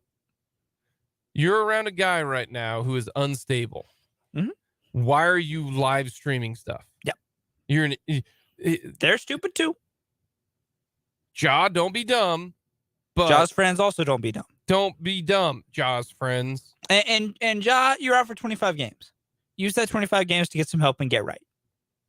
You got the third of a season down here. Because this is beyond just being stupid. There's other things at play more than likely. $8 million. Yeah. That's a So healthy Ja, fine. take some time with your suspension and get right. You have a lot of resources at your disposal. You're a very wealthy young man by virtue of your talents. Use some of that to get yourself right. And just mental health services are good and great, and do not be afraid of them. It's okay to ask for help. That's my in the proper way. that's my on-site. I had thought because that came out today. It was 25. I thought that was more than I thought it was going to be. That's insane. No, that's a lot more than I thought it was going to be. My on second thought's very personal. I didn't think I would ever turn off a Royals game midway. I didn't think they could break me like that. We made an entire segment out of it. We made a joke about things I could do instead. I didn't believe it. I didn't believe that they could break me. Because in 20 years, they haven't. But they finally did. They actually did it. They broke me. And I refuse to watch again. So you're going to watch it tonight? Yes. Why? Partly is Samad Taylor should be playing tonight. And I want to watch the debut of Samad Taylor. Okay. Is he starting? There's no lineup out yet. If he's not in the starting lineup, we may reevaluate. But until I see the starting lineup, I'm going to assume he's starting tonight. Which means I want to watch Samad Taylor. Plus, Shohei Ohtani's playing tonight. That's what you need to lead with. Well, I'm going to lead with the Royals-centric stuff first. Why? They've won 18 games. They've won 18 games. They've broken your heart. Because young, new players still get my love until they break my heart. No. We are back in the early 2000s era of the reason to go to the K is to watch the other team. I'm going to attempt to enjoy, hopefully, watching the new 24-year-old. Shohei Ohtani has hit like 18 home runs in the last 2 days. That's the other part of this. I got to watch Shohei play baseball. And you can watch Mike Trout play baseball, although Mike Trout in a little bit of a hitting slump right now. Yeah. So, 2 reasons. Young guys to watch play for the Royals and Shohei Ohtani. They did break you. They did. I didn't think it was possible. Like, truly. They did. They broke you. They finally did it. Let's get to some golf news. Do it.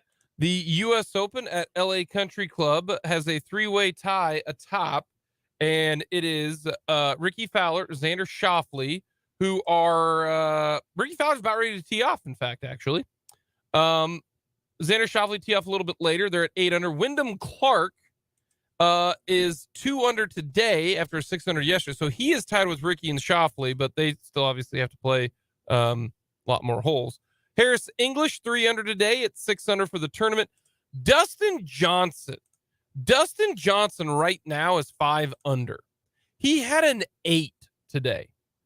That's right. He had a snowman on a par 4. He had a quadruple bogey. He also has had another bogey today. He did finish it off, though. He has birdied 4 holes. So technically, he is only 1 over for the day because he's birdied 4 holes. So he's wiped out the quad with birdies. Yeah. And he is now, he had 1 other bogey. Just think if he parred that hole, he'd be leading this golf tournament. Yeah. He'd be leading it. But he's at 5 under par. Instead, Rory McIlroy, 1 over par today. 4 under. Cam Smith, 3 under par for the tournament, 2 under today. It is a mixed bag on, is it tougher or easier today? It looks a little bit tougher, but not a ton. There's still a lot of people in red numbers for today. There are some people who are shooting over par, like Rory McIlroy. A couple other guys who were in the mix haven't played as well. But most people are around even to 2 under par. There's no 8s or 6s or 5s thus far today, so it makes it a little bit tougher. I will tell you this though. It will be harder this afternoon because it's going to dry out.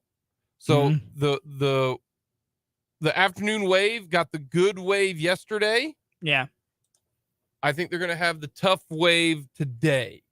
So that's why you got guys like Wyndham Clark, who had the late early, might end up being on the better side of things. But we'll see. Ricky Fowler, Xander Schauffele are the only ones right now who are not on the course. And then you got DeChambeau and Scheffler tee off at almost close to 2 o'clock.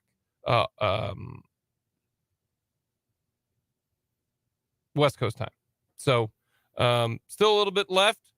Gary Woodland, even par, has not teed off yet. He tees off in an hour. A little update there from the U.S. Open.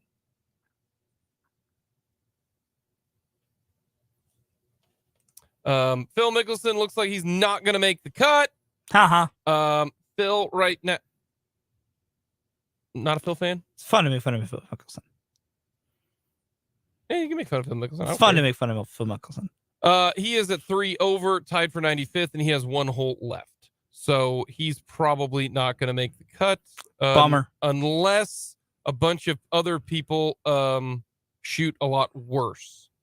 Real shame that taking a bunch of money doesn't all of a sudden make you good at golf again. Well, he did take second at the Masters. So, well, listen, let me have my history. Okay. Let me have my history. He still has a chance to make it. I know. But gonna need a lot of people to play some bad golf. Let's put it that way. Yeah. Coming up next, we will finish things off with a little Royals baseball here on Mic'd Up.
We got the weekend approaching. Happy Father's Day to everyone out there. Hopefully you have had a fun week, and your Father's Day weekends will be fun. Should be good weather. That's the nice part about that. Yeah. Should be nice weather. Royals taking on the Angels. If I set the over of Shohei Ohtani at 1.5 home runs for the weekend. Actually, no. We're going to set it at 1.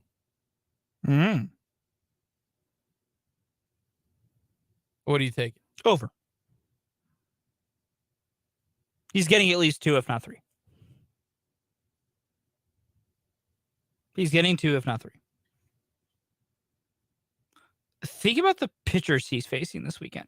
Okay. He gets Brady Singer tonight. Okay. I would not be surprised if he sends a Brady Singer pitch all the way into the fountains. Like, would not be surprised.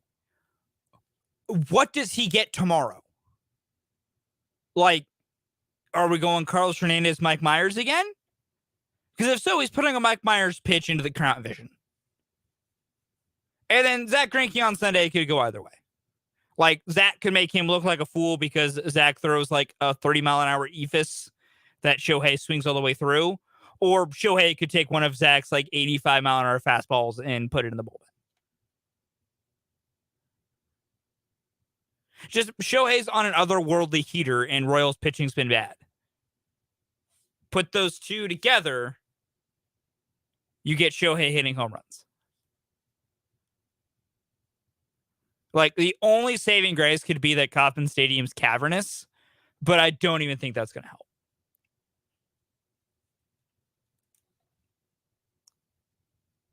Just to let you know, right now the Royals are the underdog today. Big shock. All righty. The odds for a home run today. Mm. Shohei Ohtani, plus 285. Mm-hmm. Mike Trout, plus 320. Plus 285. Yeah. That's actually pretty bad odds for a home run. Yeah. When everyone else is above 400 except for 2 guys. Yep. That's pretty wild, to be honest with you. Told you.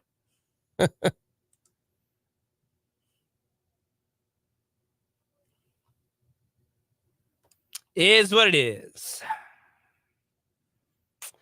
Is what it is. Nothing you can do about it. So you're taking the over, okay? Oh, yeah. Right. Oh, yeah. 100%. Two home runs. Yeah. No faith in your Royals. All right. It is infinitely less to do with my faith in the Royals and more that Shohei's on an absolute heater. Like, it's partly Royals pitching. The other part is Shohei is so locked in. Do you know how many home runs lately have been to the opposite field? No. He had like 5 opposite field homers just in the Texas series, with only one of them sub 400 feet. When he's doing that, he is utterly locked in.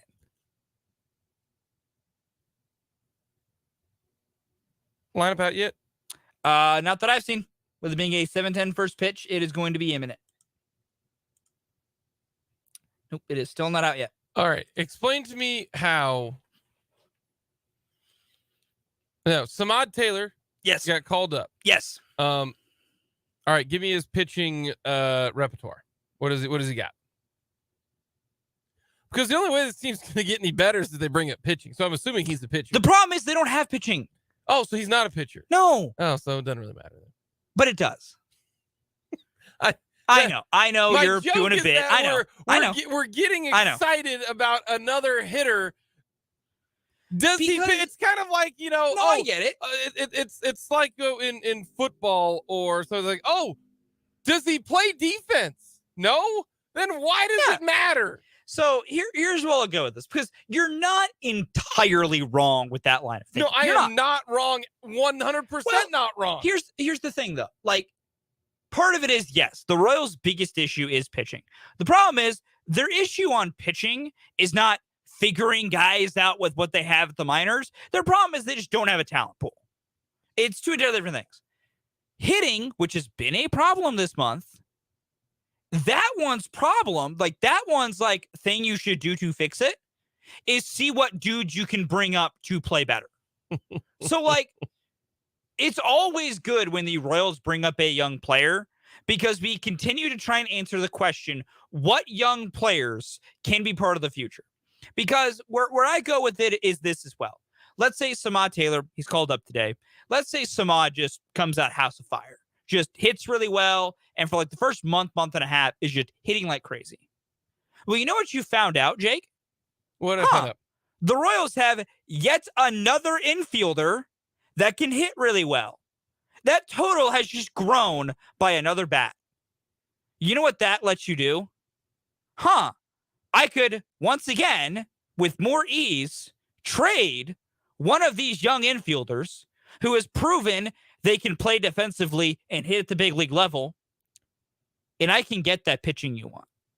Like, that's why it's still important to be happy and be interested in what these young hitters can do for even the new ones. Because every new young hitter that comes up that is good is another chance to maybe get a good pitcher.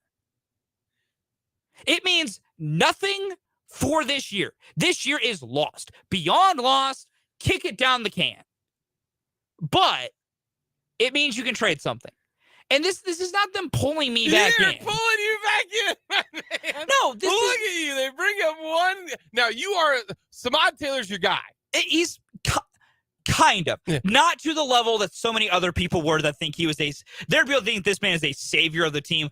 Long term, I think Samad Taylor's ceiling is a utility player. Like, he's better Nicky Lopez is all I think he is. Better Nicky really? Lopez. Poor man's Ben Zobrist. Yes. Poor man's Whit Merrifield. So what's he going to play? He's going to play majority second base and center field, because that's what he's played the most in the minors, but he's played the most at second base, center field, and left field. So who's he? For the most part, what does he do? No. So who's not going to play then? Nicky's not going to play anymore? No, he's going it's going to be twofold. Nicky's going to play less, and Eduardo Olivares is going to play more DH. Because you can put Samad in left field. Oh, yeah, I got to remember that Vinny's done. So yeah, they got a DH, yeah. First base is Nick Prado. Yep. That's there, and DH is wide open. And that's where Eduardo Olivares should go. Yeah. Eduardo Olivares, at eight out of every 10 games, should be the DH. Because that man cannot play defense. He doesn't know how. Man, if your DH is Eduardo Olivares, your team's trash. He had a 4-hit game last time he was out. Eduardo Olivares is... The weird thing is, I think you can get something in a trade for him. Because he can't play the outfield well, which is a problem. He hits just well enough to justify being a DH on a better team. Like, I don't have like a good example off the top of my head because I think of way like too many like super loaded rosters. But if your roster has like 5 really good top end hitters and you need just like one dude to like not be elite, but be like good enough to where most times he could get you a hit or two and be competent with the bat. They could use Eduardo Olivares because their offense is not dependent on him, but he just adds a little something. Like, I'm not saying if the Royals traded Eduardo Olivares so they're going to get anything really amazing back. They wouldn't. But could they trade Eduardo Olivares and get something halfway decent? Oh, 100%. From the right suitor? 100%. The reason Ed as a DH doesn't really work for the Royals is because well, no, it's because they need him to be like one of their 3 or 4 best hitters. That isn't going to happen. But if he's your DH and is like one of your 6th best hitters, because your other 5 hitters can all play good defense at all positions you can put them at, that works perfectly. Like, Ed in the right situation is a perfectly good player to have and can be a part of a winning baseball team. Like, if the Royals had 5 better hitters in front of him, he'd be great for this team. The problem is the Royals need to be better than the Royals need to be more important than he should be. Like that's the really weird way of what the problem is. They need about if he's your 7th best hitter, that's okay. If he's your 6th best hitter, that is fine. Did you know that he leads the AL in triples with 4? I didn't know that. That doesn't surprise me. Like, Ed has some pop, can get on base by swinging the bat. Like, he has occasional, like, he's got a little bit of a strikeout problem, and then he can go into cold streaks. Like, he's hot and cold. And the base problem is he goes cold because he gets real hot, and he starts swinging out of his shoes, and then he screws up. Like, also, if someone could just get that out of him, to get him to stop when he starts hitting well, to start swinging too hard, they could solve a lot of problems. But that's a different issue. Isn't he not the 5th best hitter for the Royals? Like, that's my point. Like, okay, a better hitter right now than Prado, and I'm assuming everybody's healthy. Okay, so Vinny Pasquantino, yes. Better than Melendez, better than Olivares. Yeah, Olivares. Okay. Number 2, Vinny Pasquantino. Okay. Okay.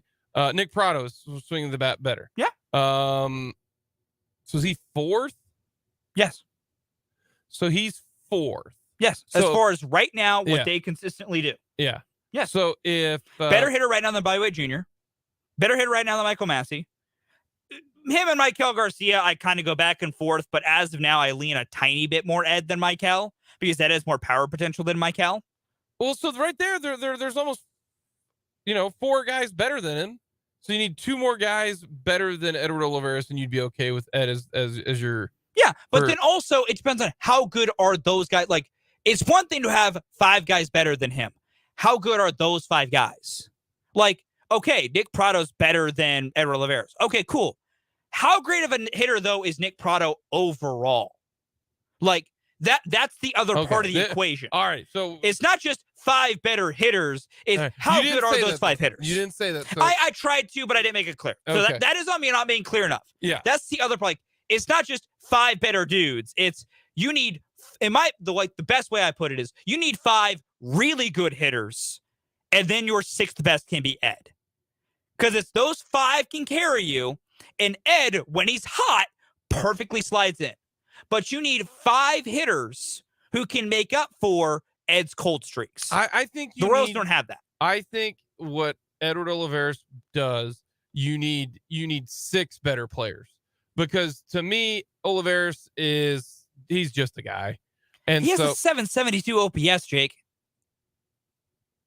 As a DH, I expect I guess I grew up with the DH being so much better than the DH is now. Well, and that's a valid point, and that's why I say it's very specific. Yeah. Like, that's why I point to a specific situation. Because if you got, like, 5 position players who, like, let's say 2 or 3 of them can just mash, that their OPSs are well above 800, well, you can live with a DH with a 770 OPS. Yeah, that's what I'm saying. If he's your number 7, yeah, because then you've got Olivares as your 7, and your 8, 9 are your second baseman and whatever.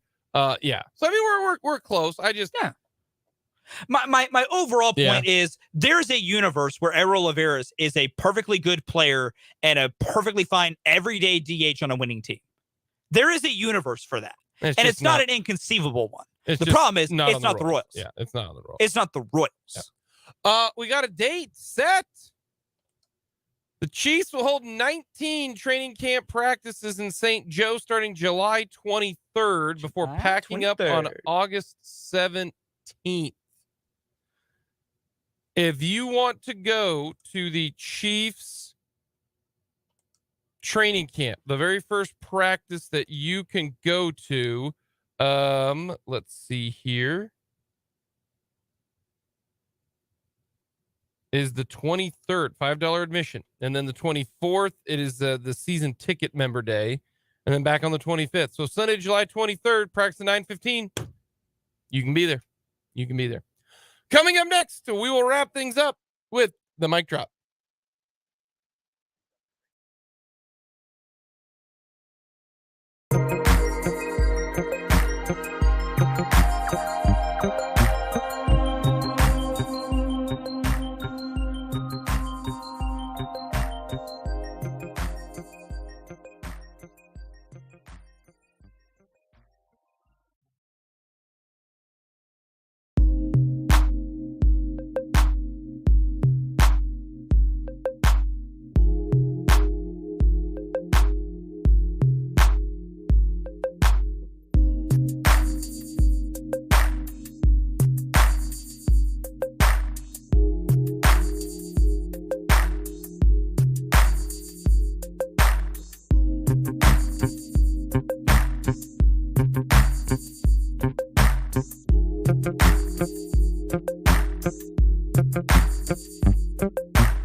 Royals baseball coming up tonight. We got 580 Sports Talk as well from 3 to 6. 7:10 first pitch, 6:30 pregame coverage. Shohei Ohtani and the Angels going up against the Royals. What do you got for the mic drop? It's simple. Father's Day comes up on Sunday, and shout out to my dad. My dad's awesome. My dad's cool. I love him. Is incredibly supportive of this job that I have. And, you know, has always been very supportive of me being a radio dude and getting paid to talk about sports for a living. And he finds it very fun and cool and brags about me to his friends all the time. So my dad's also helped me through a lot of college. So shout out my dad. He's awesome. Big shout out to the fathers everywhere. Happy Father's Day to my pops. Also, it's fun to have Father's Day.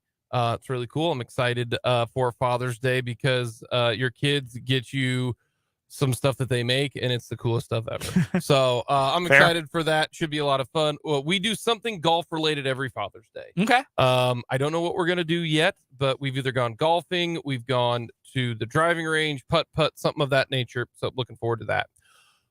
We'll be gone on Monday. We'll talk to you on Tuesday at noon. Have yourselves a great rest of the weekend. 580 Sports Talk coming up next.